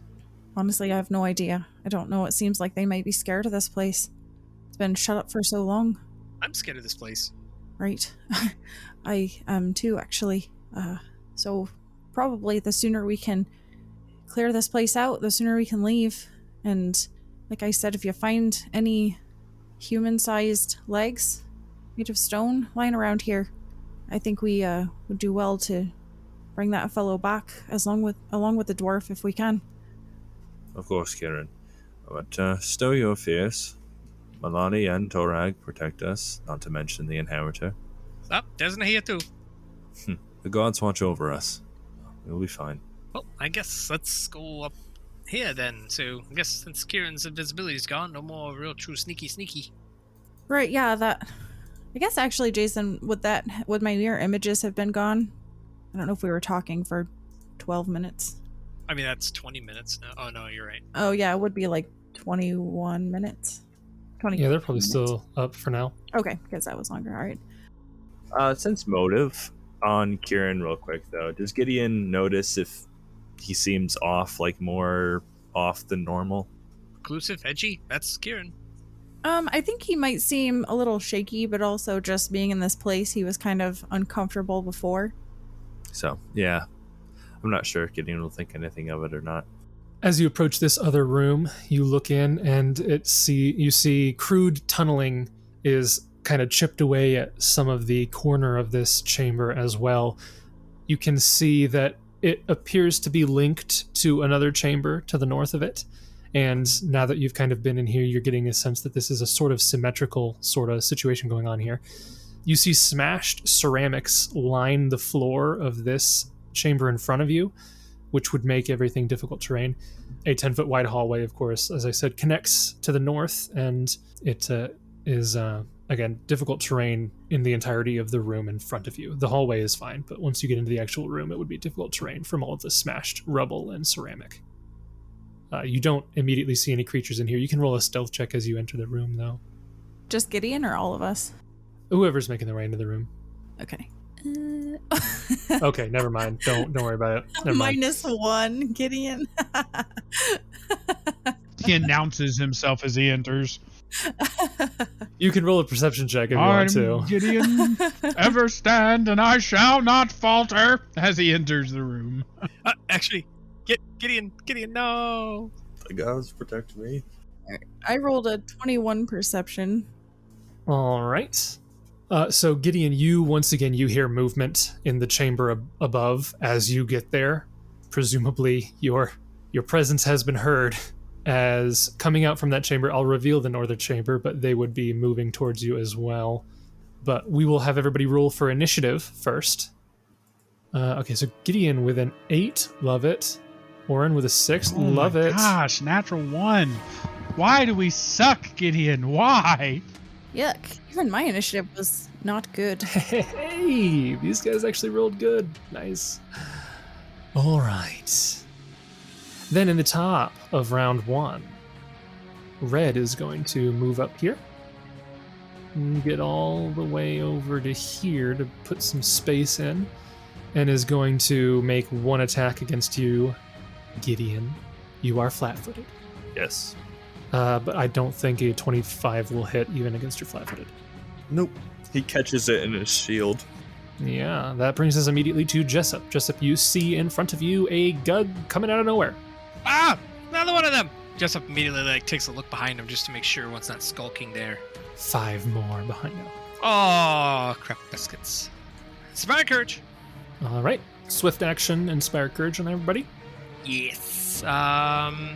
So yeah, he'll swift action, inspire courage, move action, pull out his bow, standard action. He'll try to take one shot, and I should be able to hit just barely. You can hit it. It's gonna have partial cover, I'd say, but yeah, you can hit it.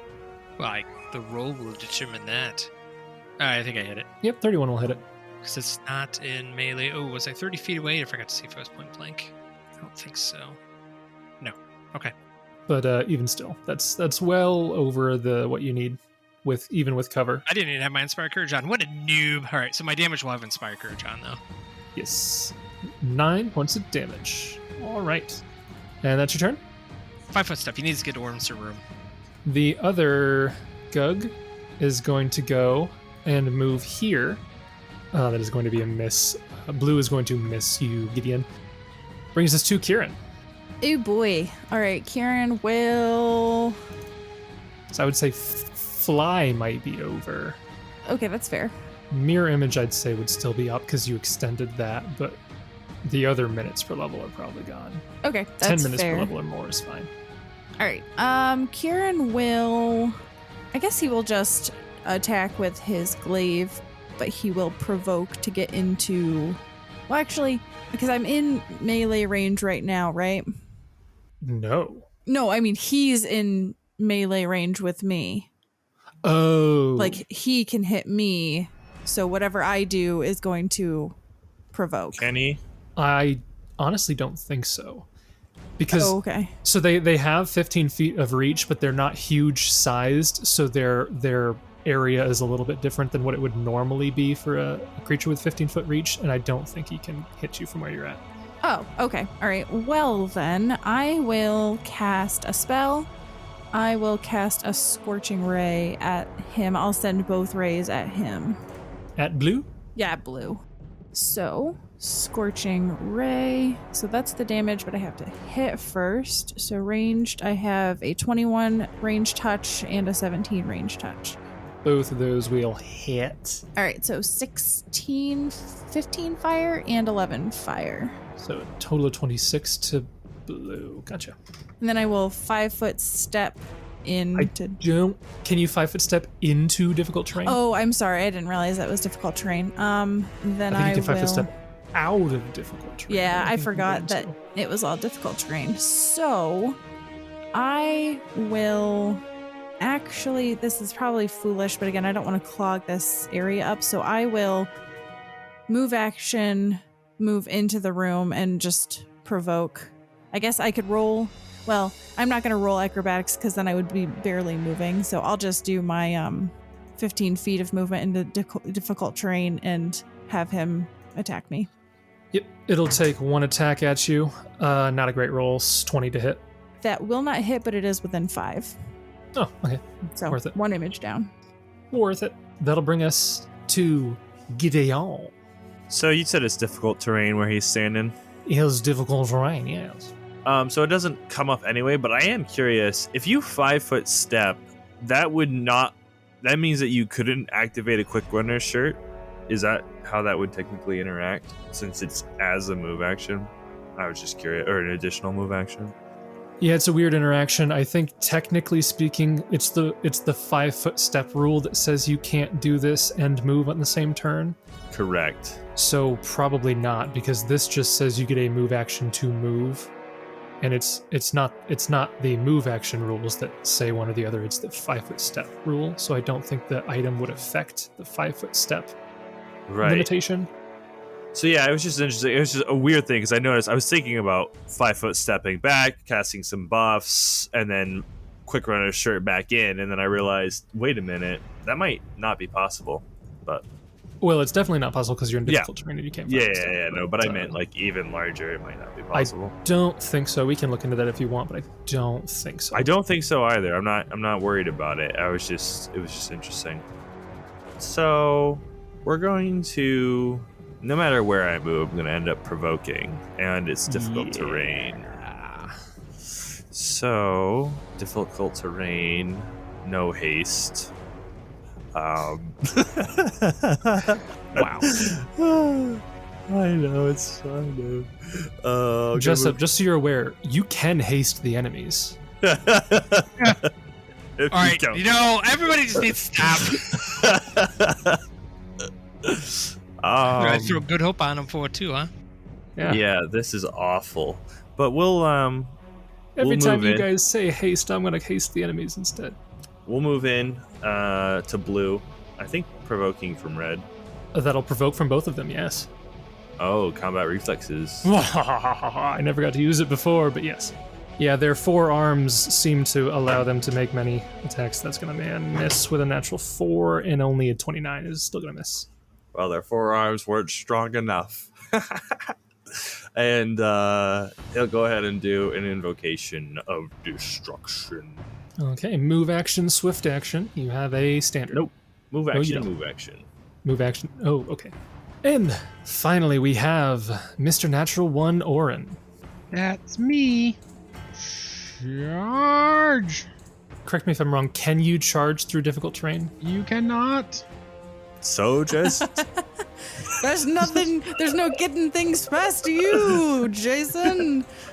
I shall move and provoke. Yep, that will provoke. I think this will hit you. 28. You know what? Unhasted, that hits. Yeah. Doesn't that still hit with haste, though? It does. It does. It exactly hits with haste. It exactly hits with haste. But I heard Brandon sigh, and I just thought that's hilarious. I need to get like selective haste if I can. Just give it to Give it to Kieran. Just Kieran. You guys keep saying this. What happens is next level, he's going to use his bard ability to relearn a spell, and he's going to relearn haste, so he doesn't have it anymore. Yeah, right. Man. No, because I got that originally with Kieran when he's like, "Oh, you can never melee attack because I don't have heroism, so I can't win. Can't win. Yeah, so you will take 10 damage. I think Shield Other is still up, so you'll split that 5-5. And you can, so from your distance, that would have been 5, 10, 20, 30, 40, 50 feet of movement. Yeah, so that's So I think that would be a double move, but you do get up there. All right. Brings us to the top of the round. Gug-Red. It's going to 5-foot step here and full attack. He is actually flanking you, so I will add that in. So first attack is a natural 2, which is going to miss, even though you're flanked. First claw. If only they crit on that. 38. Sorry. Yes, 38. Second claw. 26 will miss, I think. Natural 2 will miss, and then final claw misses. So he gets 1 claw. Very, very, very poor rules. Even still, that's another 10, so split that 5-5 again. Which brings us back to Jessup. Yes. Maintain performance. All right, guys, we're good. We can go home. Cool. Yeah. I didn't do it. I didn't check. I saw the red arrows going from Jason just to double check. He knew. All right. What's happening? Who knows? Maybe haste would be overkill for this combat. Yeah. I'm just doing it. I'm doing it now. I don't want to hear it. Just Gideon, as soon as you kill Blue, you charge up into the other room. You better pull some more enemies while we got haste going. All right. I will do that. That brings us to... that's your turn, yes? Yeah, Jessup's just free action, just cursing under his breath, muttering to himself. That'll bring us to Blue. Blue is going to full attack Kieran. Oh, ouch. So that's a 35 to hit. Yes. First claw is a 20 to hit. Well, Maybe okay. I should actually roll. Yeah, for because this. you'll have to roll the images.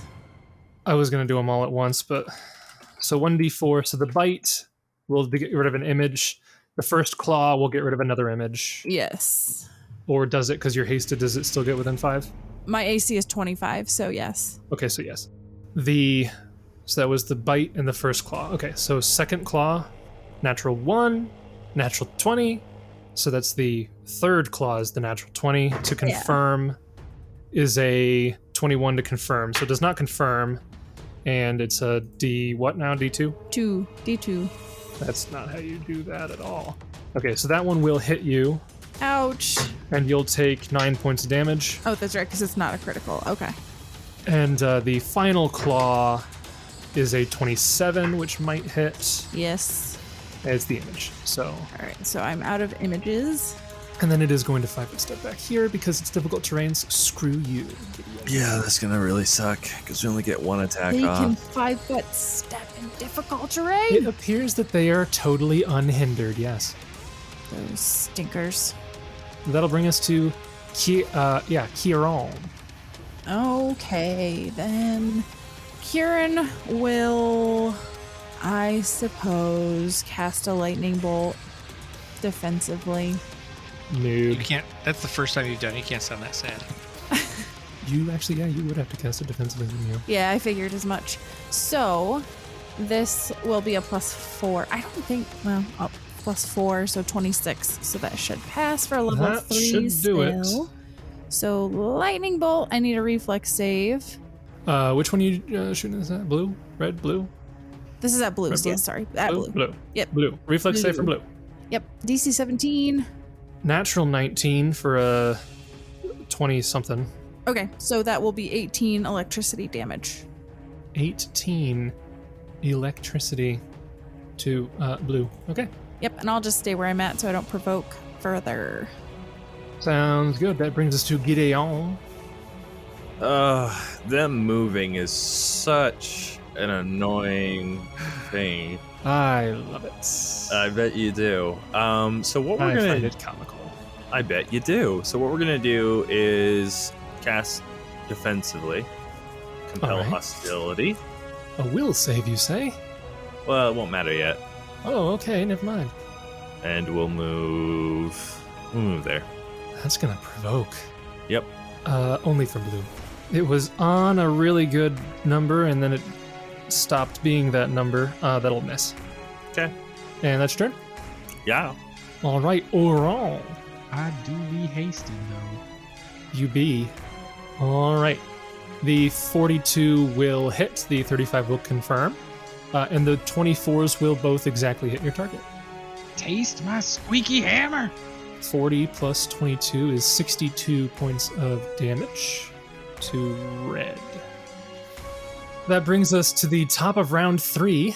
We've got red. It's going to 5-foot step over there for no good reason. Don't worry about it.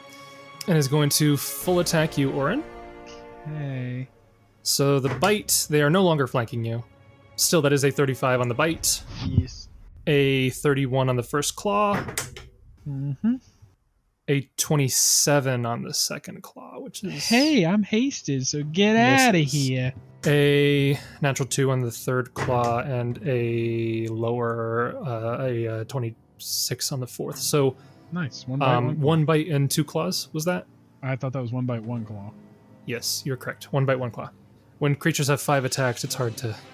I bet it is. I bet it's so hard. The bite does 9, so you'll take 5, and Gideon will take 4. The claw that hit you will deal 8, so you'll both take another 4. And then we'll go to Jessup again. Yes. So I don't think the red one can't hit me for where it is, right? Because of the corner. This is a correct observation, yes. So can I just 5-foot step here and just shoot him then instead? Sure. Let's do that so they can get to me. Finish him. All right, so full round attack. Swift action, arcane strike, and I am at least within point blank range. I will check fire into melee. All right, so 3 shots. All right. Ooh, 30, 21, 33. So I think 2 of those hit. 2 of those will hit. Nice. And then I will roll my own discord 25? damage. Another 7. Okay. 32. It's 31. 32. 32. All right. And that's your turn? I'll drop performance, but I didn't call it. But yeah, I'll just drop it so it'll linger for 2 rounds. That'll bring us to blue. Blue is going to... Okay, blue is going to full attack Kieran. Oh, I don't have images. This is not good. You can see as it arches its back and its arms kind of pop out of joint for a little bit, and its reach extends a little bit, and it is going to full attack you. So bite is a 34. First claw, 21, which is miss. Second claw is a 33. Yep. Natural 1. Final claw, natural 20. To Uh-oh. confirm, 27 to confirm. Yeah. Oh, boy. So the bite deals maximum. Should have power attacked, but I didn't. 15 points of damage on the bite. The first claw that hits you is 9 more. Okay. The critical claw, that was not great roll. That was not great roll. 18 points of damage on the critical claw. And then the rend is another 13. Oh, boy. After blue, we come to Kieran. You have just seen them attack you from 20 feet away now. Oh, I know.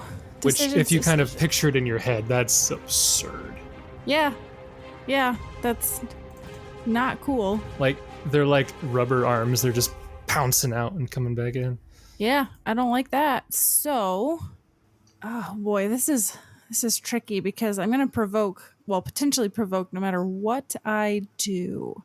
So, I will just provoke. There's no way that I'm going to be able to roll acrobatics high enough, so I will just provoke another attack and get up into melee. But I think for my glaive, I would have to be like here, correct? Yes. Okay. So I will move action.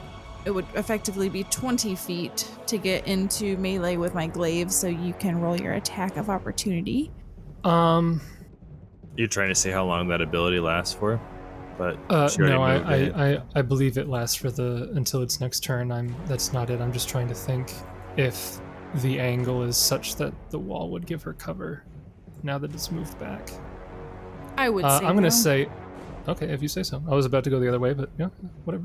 It's a natural 1, so it doesn't matter. Go ahead. Because I moved to this square and then this square, so. It's a mute point. Don't say that. I hate that. don't say that.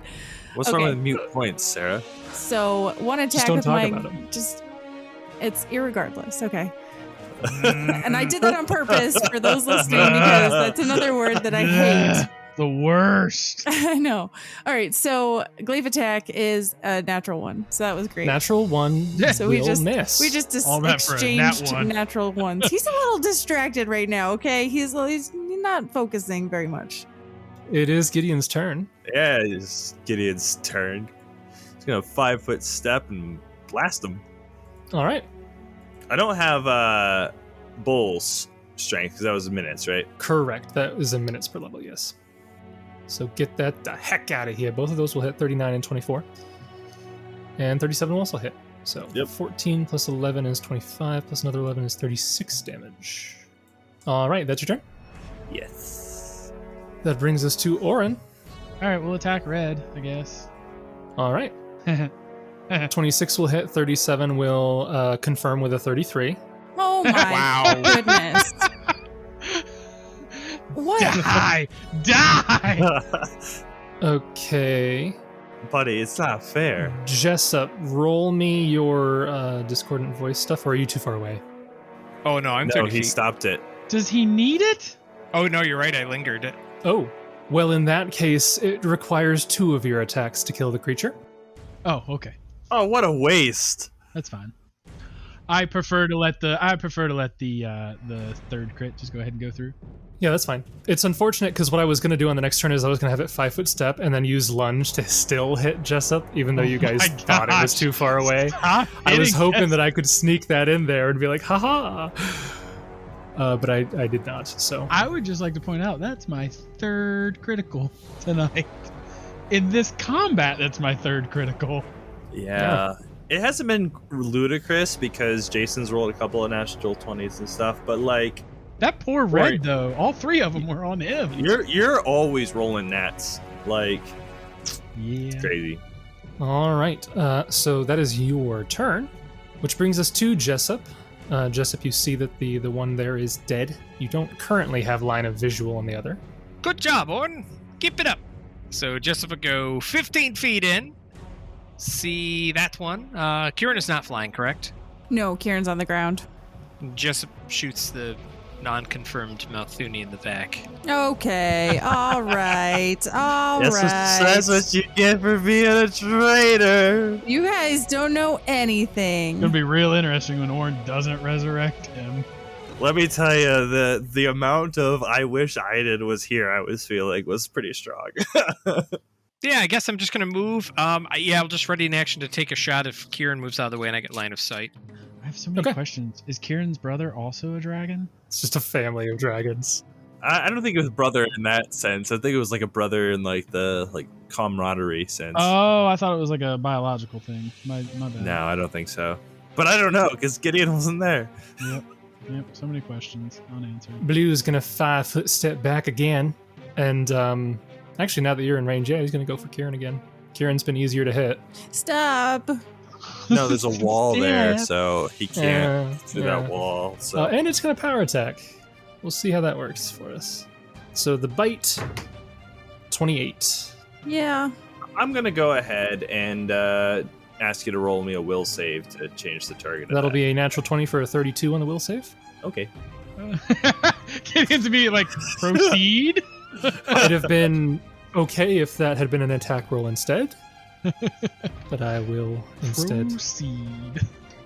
waste that natural 20. Nothing to see here. Nope. Waste the natural 20. Okay, so the bite hit. So going back to the claws. First claw. That's going to miss with a 23. Yeah, that misses. Second claw is going to hit with a 31. You're out Yeah. of images, aren't you? Oh, yeah. We're just hitting HP at this point. Third claw is going to miss with a 22. And the final claw is going to hit with a 32. Yeah, so what, 3 out of 17? Bite, claw, yeah. So I still get rend. Shucks. Yes. The bite will be, oh yeah, because I did a power attack, so it's higher than that. 18 points of damage on the bite. The first claw is max 22. No, Stop. He's had 19. enough. Sorry, 19 points of damage on the claw. And the third claw, I'm sorry, the second one that hits you is 18 points of damage. And then the rend, which I'm not going to do power attack because I don't think that works, is another 15. Oh, boy. Oh, boy. I need to have that breath of life ready. Permanently dead. I mean, it's always good to have that in your back pocket. Okay. Good That to brings know. us to Kieran. Yeah, So your situations are Kieran's gonna full withdraw. you can 5-foot step here. I don't know if you can full withdraw in difficult terrain. Oh, I can't. I thought it would just be a regular movement if you did. It's been a long time since we ran away. This is the one that's got noodle arms, right? So he probably would still hit me. It didn't lunge this round. Oh. It used its normal 15-foot reach. So what I was going to say is you can 5-foot step to that square, fine. Everything else is difficult terrain around you, but you could full withdraw, I guess, if you want to. Don't make it sound like that's a bad thing to do. I'm going to die, I mean, if you're a coward. Dude, you died like 6 times. Don't It's provoke fine. me, GM. I mean, he's taken damage. You could finish it. I'm Yeah. not stupid. Come Yeah. on. Watch me have All this right. big revelation and then he permanently dies. You were hasted. You could- Stop And it. the party Stop would never it. know. And the party goes, guys, do we really need to revive the human? Or I don't know. It doesn't seem that important. Let's We got the just story. Let's just use his legs for that stone guy. yeah, cut off Kieran's leg. Yeah, that'll work. All right. Well, in that case, we'll go over to Gideon. Who is just a broken record at this point. Just gonna 5-foot step, all round attack. Okay. We'll see what happens. 29 will hit. The 23 will miss, but the 31 23 will miss because it didn't lunge this round, luckily. The 31 will hit, though. So that is a total of 14 plus 17 is 31 damage. All right. It is still up. Probably would have been down if it had been hit once more, though. Yeah, well, unfortunately, you can't always roll like Oran. Do be that way. It do be that way. Speaking of, it is Oran's turn. Oran, did you take damage? I did. I took a little bit. I'm not real low. I Yeah, it was took a Kieran little that bit. took some. Yeah, okay. me and you took some damage, but not a ton. No, I was just making sure I was tracking right. I just felt so invincible. There's 40 foot of movement to get there. I checked it. Excellent. Then I will move up and swing. That'll provoke. Now. Okay, that's fine. Gideon takes half my damage. Immediate Anyway. action to. Okay. That's You fine. take my damage anyway. Will save? Okay, fine. Natural 13 for a 25 will save. Oh, wow. Their will is pretty good. Yeah, that's their best save. But anyways, it missed the attack, so yeah. Continue. And we'll take a swing. I only get one attack, right? Correct. Oh, 32. 32 will hit. 13 damage. 13 damage. Still up. Ah, but Kieran is safe. It can't get to the Kieran. Or the Indeed. Jessup. Yeah, little safe Kieran. He's fine. That'll bring us to Jessup. Jessup. Jessup will, looking over, seeing how hurt Kieran is. Don't worry, I'll protect you, friend. Friendliest friend I ever knew. He would never betray me. Wow, you guys are just not even pretending not to metagame right now. No one's metagamed a single thing. All of our characters have said things that are exactly what they would say in this situation. I don't buy it. Yeah, Jessup will run up front and be like, Kieran, you're looking pretty awful there. You should stay back. Do some healing on yourself. He'll take a shot with like some... Oh, actually, no, he's within reach, isn't he? I'll cast defensively. Again, this one did not lunge. Yeah, but he can, can't he? He can, but it has to be on his turn. Lunge is something you do so on next your turn. turn he could. That's what I mean. Yeah, next turn he could, but Jessup won't provoke from where he is right now. Yeah, and he'll be dead. Yeah, I'm just going to roll a crit and kill him aneway. Yeah, you got Exactly. this. Yes, I'm sorry. I shouldn't have questioned So, you. Okay. fire into melee, arcane strike, point blank, all that jazz. He's probably going to get some bonuses, but here we go. No, that's not a crit, and that is not going to even hit, regardless of cover. That is going to miss. 23 won't do it. Misunderestimated my abilities. Underestimated. Underestimated. Hey, we're doing a lot of good ones. I thought I'd throw it out there. I don't know. That was a little I like it. irregular. Yeah. That brings us to Gug-Blue, Gug-O-Blue. who is going to lunge and full attack Jessup. Of course it is. They're going for the soft targets. 25. Immediate though, still on the first one. The bite 26 on the will save. is fine. Do you It's need to do the pointless, will man. save? Does a 25 hit Jessup? Oh, yeah. Okay. Oh, yeah. Oh, yeah. First claw, 27 to hit, 25 to hit, cocked die, 30 to hit. The last one will miss, I assume, with a 22. Nope. What? 22 hits? Yep. Goodness. Okay. My AC is exactly 22. I misunderestimated your AC. There you go. Well, I did not have haste checked, but irregardless, my AC is still 22. Oh my gosh. Chalkboard. So you have breath of life right there, buddy? I do. Yeah, it's ready. Okay, so all of those hit, none of them crit. So the bite, you'll take 8 points of damage. And he was not power attacking, unfortunately. That could have been real fun if he had. Wow. Wow. Amazing. What? Amazing. Rolled God. 1, 1, 1, 5, 1, 5. Roll 20. Are you drunk? So Are you trying- with all 5 attacks and rend, I think that is 8, 16, 24, 32, 44, 59 points of damage. Oh my gosh, she'll live forever. Yeah. Wow. And I mean, it didn't feel good. Could have been way worse. Oh, yeah. You roll that many now. All of them were on my side there. Yeah, I told you the gods will protect us. that brings us to Kieran. Oh dear. Kieran will. Kieran, protect me! Okay. Well, let's see. I don't. That's Lightning bolt. kind of risky. Yeah, right. Right in the bag, Gideon. Quickened magic missile for no reason. Yeah, Kieran will pull a wand of magic missile out of his haversack because I got a bunch of those, and I will use the caster level 7 one.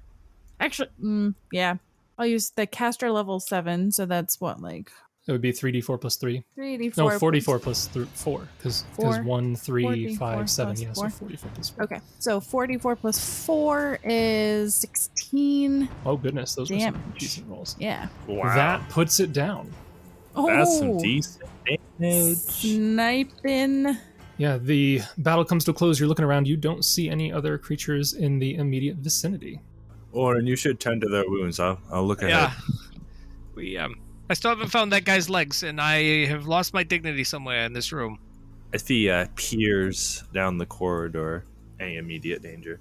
Yes, please pull more. I was gonna say, yeah, just go charge on in there. He's not charging ahead. He's just making sure nothing else is coming to us. Yeah, he can't. It's flavor charged, but it's still difficult terrain. Oh, you revealed a lot. What the heck is that?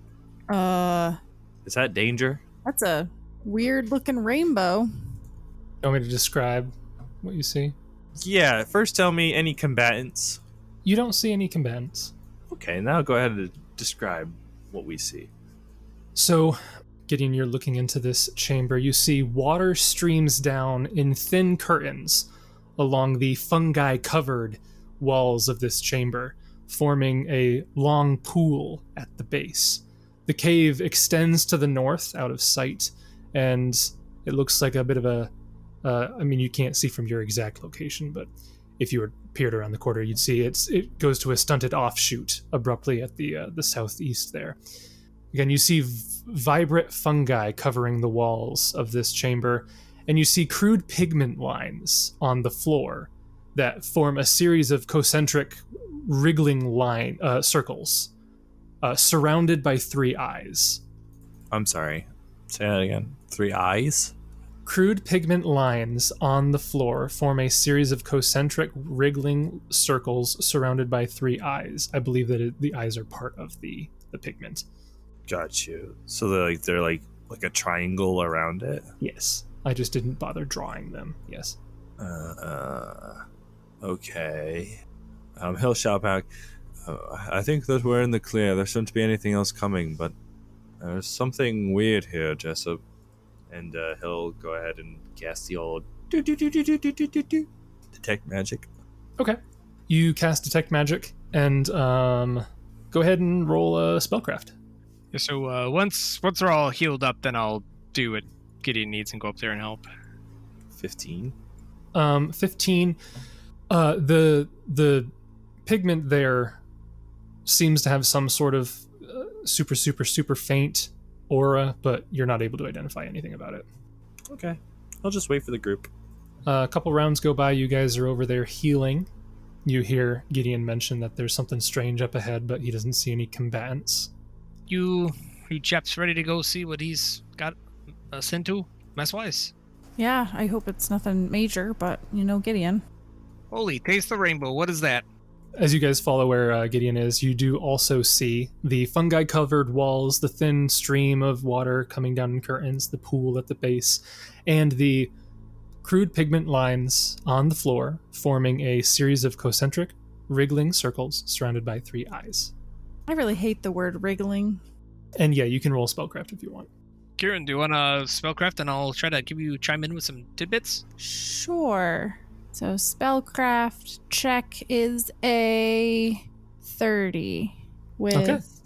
Were you aiding Oran or rolling your own? He was aiding. So 32. With that check, Kieran, you are able to identify that these scrawled symbols here on the ground seem to form part of a shoddy demonic summoning ritual. Oh. Oh, well, you're not gonna like this, but it seems like something's trying to summon a demon in here. So I would steer clear of that. I don't know if there's any additional activation that needs to happen. I don't know if it's already been summoned, but that does not bode well for us, I don't think. We may be facing demons down here. When's the last time that these dwarves were down here in these relics? I mean, this place apparently went to heck in a handbasket in 2 years.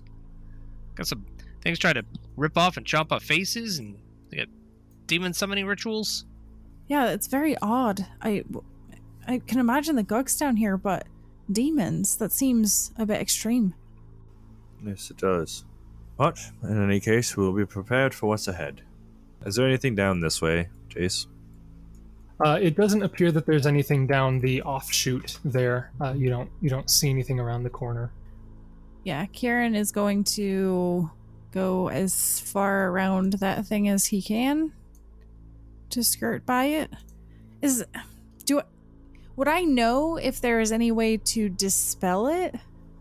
Like, I don't know if a dispel magic would work, or if I don't know if there's any way to tell if it's already been activated. I would say, with how well you rolled, you're able to piece together that destroying or tampering with the symbols here would no longer have any impact on the ritual. It looks like the ritual has reached a stage where it is already pretty much in place. But as you guys get where you're at in the chamber here, you hear a faint voice in Abyssal. And shortly afterwards, appearing behind you, 5 creatures. I know what those are. If you've ever played Wrath of the Righteous, you'll know what those are.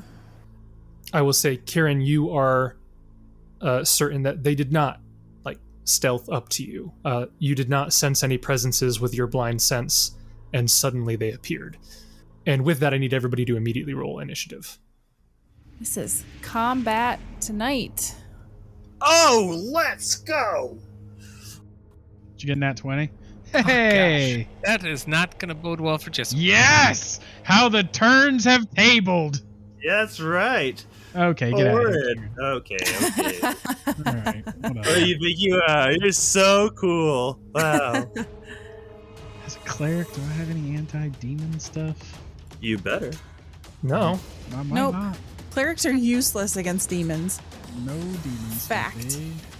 Let's see. So Gideon got a 23.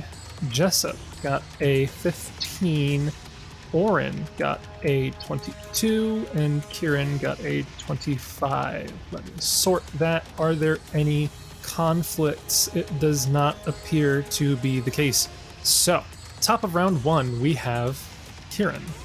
Oh, goody. Okay, I'm going to test out to see if they've got combat reflexes, and I'm going to try to move around some of these folks here. So I will step here, step here, step here, step here, and then I will cast a lightning bolt in a line. Okay. The 2 of them take attacks of opportunity against you. Okay. Yep, so that should tell you all you need to know, everybody. So, Orange is going to do a claw out at you. That's a 30. Yeah. And the other one is another 30. Okay. Yeah, they both hit. All right, we're going to tick down fast again, boys. So you got to take these guys down fast. So that is 11 and 9, so 20 total damage. 20 total. Good gracious. And actually green, because you provoked when you were between them, adds another 6 points of sneak attack damage on that. And I think that is everything. I should hope so. So here, we didn't even need to roll knowledge checks. You guys found out that they have combat reflexes, and sneak attack just in my one turn. But if I did want to roll, it's probably like a religion. That would be knowledge planes. Oh, extra planar. Okay, I don't have planes. So I'll go ahead and do my lightning bolt. Actually, I'm going to do Dragon's Breath, my spell, Dragon's Breath. So that'll be a DC 18 reflex save. From green, blue, and purple. What are their reflex saves? Lovely. 18. So green gets an 11. Blue gets a 19. Purple gets a 16. Okay, so the 16 fails. The 11 also fails. So blue passes, but the other two's failed. Yeah, I was just looking because I don't have my extra Bloodline Arcana damage programmed into this. I don't see it. I don't know. Is it because you're doing your Bloodline Dragon's Breath rather than the spell Dragon's Breath? No, I was actually using the spell Dragon's Breath right now. Is it because you're doing acid damage and not electricity damage? You're right, because I've been flavoring it as acid damage, that's why. Okay, yep, so the ones who passed will take 18 points of acid damage, and the ones that failed will take 37, unless we find that they have resistances. Go ahead and give me spell resistance. Okay. All right, so just roll 1 for each of them. All right, so this is just a caster level check? Right. Yes. I get a +4 on this from my spell penetration Yes. and greater. So first one is a 19. That'll do it. Second one is a That'll do it. 33. Third one is a 20. Okay, all that will work. Okay, so the ones who failed 37, the one who passed is 18. Yes. Okay, it looks like not all that went through, Okay. That's my turn. but still decent damage, despite not all of it going through. Still not bad. All right, that is Kieran's turn. We then come to Red. Red is going to move. It's going to move there and take 1 attack against Oran. Boy. Oh boy. It's going to be a bite attack against Oran. Flat-footed, but it's only a 19. No. After Red, we have Blue. Blue is going to full attack flat-footed Jessup. So it's 2 claws and a bite. So that's a 25, a natural 19, and then a 20. Yep. All those hit? Yep. Okay. So I'll roll these and check because it's a little bit easier with the sneak attack. So the bite is 13 points of damage, and then the 2 claws, 49 total points of damage, I believe. Which then brings it to Gideon. Can I get a knowledge check on these guys? Be knowledge planes. Not as likely. 18. 18, you are able to identify them. You don't get any special information, but these are known as Babau demons. B-A-B-A-U, Babau. Babau. They are chaotic evil, medium, outsiders, chaotic demon, evil, extraplanar.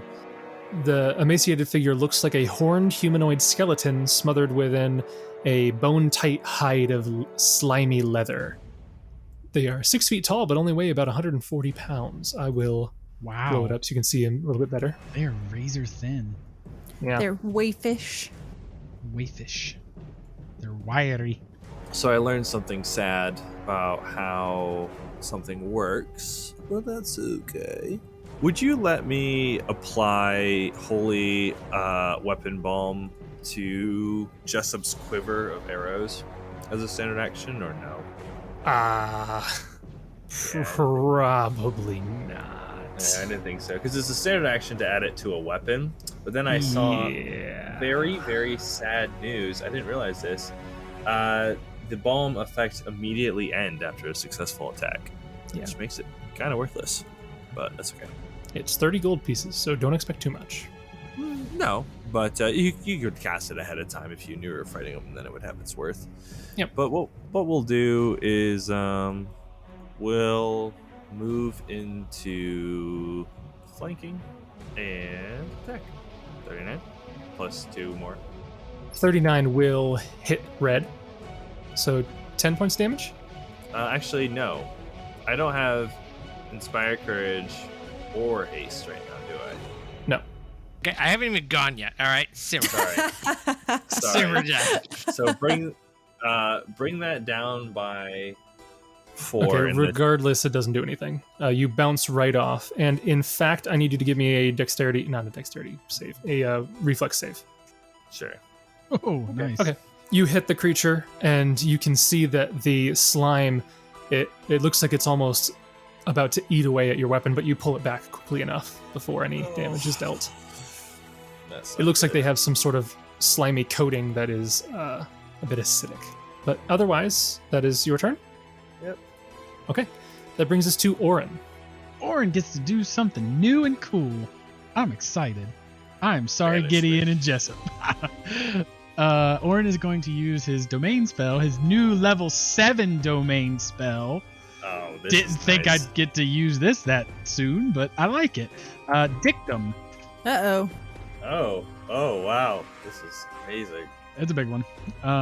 So unfortunately, I think if we read it right, Jason, correct me if I'm wrong, because none of these guys within a 40-foot radius are lawful, and that they are extraplanar, they immediately get banished back to their home planes. They get a will save at a -4 penalty, but otherwise, yes. Yes. So, okay. Okay, this is so crazy. You had this ready to go. It's my domain spell. Well, yeah, we talked about it before the session, so... Yeah. Yeah. It's that's my so domain cool. spell, so it's always prepared for at least once a day. So, tell me the DC for this. 21? 20? It's a level 7 spell. 1 second. 21, so 25 would be your DC. 21, so 25. No, other What? way. You take a -4 penalty. Or they take a -4 penalty. I take a -4 penalty on myself. I just need to know To the DC. negate. So the DC's 21, but you'd have to Right, get okay. a 25 to negate it. Okay. So DC 21, they have to roll a natural 20 to succeed. Because of the -4, it takes it from a +5 to a +1. So they have to roll a natural 20. So red is a 4, blue is an 11, green is a natural 20, Nice. orange is a 13, purple is a natural 1. Which one did I say Almost. passed? Green? Green. Yeah. Green. Okay, so let me just get rid of all these. Still, guys. though, to take out 4 at once, almost encounter ending. That's... However, In addition, yeah, go ahead, Justin. I was gonna say. However, I did apologize at the beginning because we have equal levels. You guys will have to do. Gideon and Jessup will have to do a will save, or they will be deafened for That's 1d4 fine. rounds, or not if you pass it. And Jessup passes, and Gideon I fails. pass? No, you pass. Well, You're right. You yeah. pass. The -4 is only on the banishment. So yep. Yeah. You pass. So you both are able to avoid being deafened as he shouts out his dictum. It's a sonic effect. Yep. By Torog's tongues, get out of here! Be gone! Be gone, demons! That is really cool. Did you add this, Jason, or was this in the AP? No, this is in there. Wow. Yeah. Really Yeah. convenient that I would get dictum right before Yeah. having this encounter. Yeah. Always prepared, man. Wasn't expecting it. Super neat. It is an expensive spell though, because it is a level 7. So, Yeah. it's nice because Makes it's some your spells domain. I helpful. don't know if Right. I would ever prepare it if it wasn't Right. a domain spell. But yeah, Right. No, I was gonna. It's so situational. I cannot ever imagine this actually happening, and then here before my eyes. Right, I typed it in and I was like, I'm never gonna use this. This whole AP, I'm never gonna use this spell. Not once. And then sure enough, in the first session with it, we get an opportunity to use it. That's pretty fantastic. Because when I got Consecrate, it literally, I had it prepared for multiple sessions, and we never ran into any undead. And then finally, at the battle at the mound, we found some undead, and I finally got to use it. So I kind of thought this was going to be the same situation. Yeah. Well, is that your turn? Yeah, I 5 foot stepped and then used dictum. Okay. That brings us to Green. Green is going to go after Jessup, who is, I think, still flat-footed, actually. So 3 attacks. Gotta rub it in. 23, 19, and 24. Yep. All those hit? Flat-footed? Yep. Okay. And you are flat-footed, so sneak attack does remain. Okay. Yep. So Great. that's 19 points of damage. That is 17 points damage and 14. So 30. Is that 50? And Jessup falls over. Oh, seriously? Dies. No, I'm just kidding. He's standing but unconscious. Well, you don't have to. You don't have to be a stinker about it, okay? Oh, He's standing but unconscious. Jessup, it is your turn. Go ahead and whisper me a roll to see if, I'm confused though. How is he down? he just took 50 points of damage. I only have 98 max HP. Didn't we just spend all that time healing up before Oh, this yeah, fight? I know. He got hit 6 times with sneak attack. Oh, with sneak. I only saw these damage rolls and I was very... Yeah, he got hit 3 times already. He took a lot of damage. He was in a bad spot. More than 90, though. Enough that he is unconscious and dying, it looks like. Okay, moving on. I need those of you who are conscious to roll me a will save, and let me make sure that this does not affect the unconscious guy.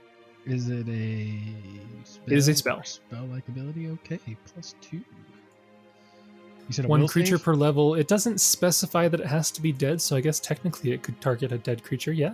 Yeah, if he's dead, maybe not. Well, I don't think it would affect him if he's dead, yeah. Yeah, if he's dying, then yeah, maybe. So you hear the voice, the same voice as before, in Abyssal speaking out, and a creature appears as a spell is cast on all of you. I'll just say all 4 of you roll me a will save. Oh dear. Did you guys already roll here? 26. 13. Okay, let me check the DC for this. A natural 3. I love that the dead guy rolls higher than the rest of us.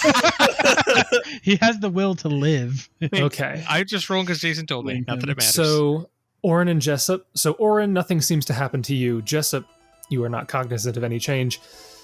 Gideon and Kieran, Thanks. you're looking around, and everything seems to speed up suddenly as the 2 of you are slowed. Aww. I don't like that. Oh, what you guys had haste, yeah. That brings us to the top of round 2. We'll do one more round and see how things go. Kieran, you're up. Well, I can only cast a spell, so I will cast a spell. I will cast a magic missile from my spell slots. So this will be 20 points of force damage. Who are you attacking? The babao. Okay, so Oh. 20 force. I don't to the even know if babao. I see that guy, do I?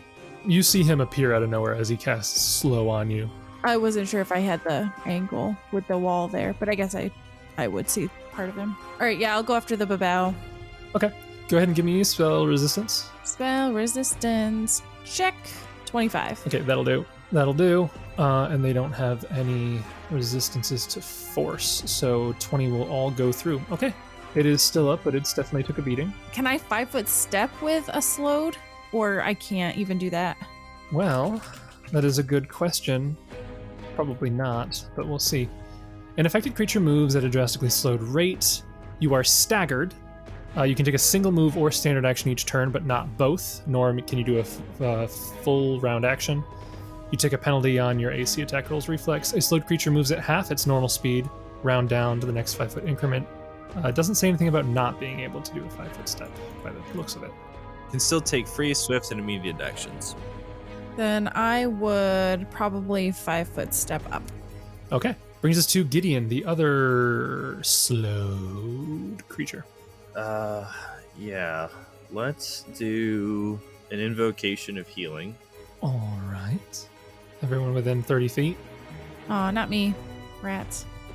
And then we will just 5-foot step there, I guess. That will bring us to Oran. Oran, you are not slowed. You see that Jessup has gone down, and there is one creature that seems to have resisted your spell. Can I take a heal check to see if it looks like Jessup's alive or dead? Yeah, roll a heal check. 25. It looks like he is alive. He is unconscious, but he is stable. Then I'd like to cast a spell on the guy up there. All right. I would like to cast Destruction. Okay. Oh, I was about to do a will save, so it's a fortitude save. It is a fort for partial. Yes. Okay. So you take 130 if it goes through. A 25 on his fortitude save? Yes, so that passes. So he will take instead 10d6. Nice. Still, that's a lot, yeah. 38. That's a big spell. It's another level 7. That's the level 7 I had programmed for today. So nobody need resurrection, okay? Nobody need resurrection. I don't have the diamond for it anyway, so it didn't really Oh, matter. yeah. Okay. That's that why I makes didn't it better. program it, because I was like, I don't have the diamond to do resurrection anyway, so I'm not going to program resurrection for something I don't have. Thank you for that, Oran. You're welcome. Is that your turn? Am I allowed to 5-foot step and straddle Jessup? Sure. Okay, I'll do that. I'll do that. Okay. I hope I don't wake up. That brings us to the Babao. It's gonna full attack you. It's gonna miss. It's gonna miss. It's gonna miss. All of those were sub 5. Oof. Why is it thank you? I don't like that. Jessup, you are unconscious, so we'll skip your turn. All right, now for the thank you part. And Oh no. I am glad you did that because this will be a good spot to end it on. Uh-oh. Oran, as you cast that spell down upon this creature in the distance, again, it looks like a Gug, and I'll show you the art for it. It's a little bit different art. This is another Gug. As you cast this destruction on the creature, and parts of its skin crack open and blood begins to pool out of it as it takes that 38 damage, the blood lands onto the ground and into the pool of water and streams into the concentric circles over here. Oh, come on. You see them man. glow as a creature is summoned Ugh, what kind from of them. And you can see this creature. That's what it looks like. Oh boy. I know what that one is too. And we will pick it up next session with these creatures' turns.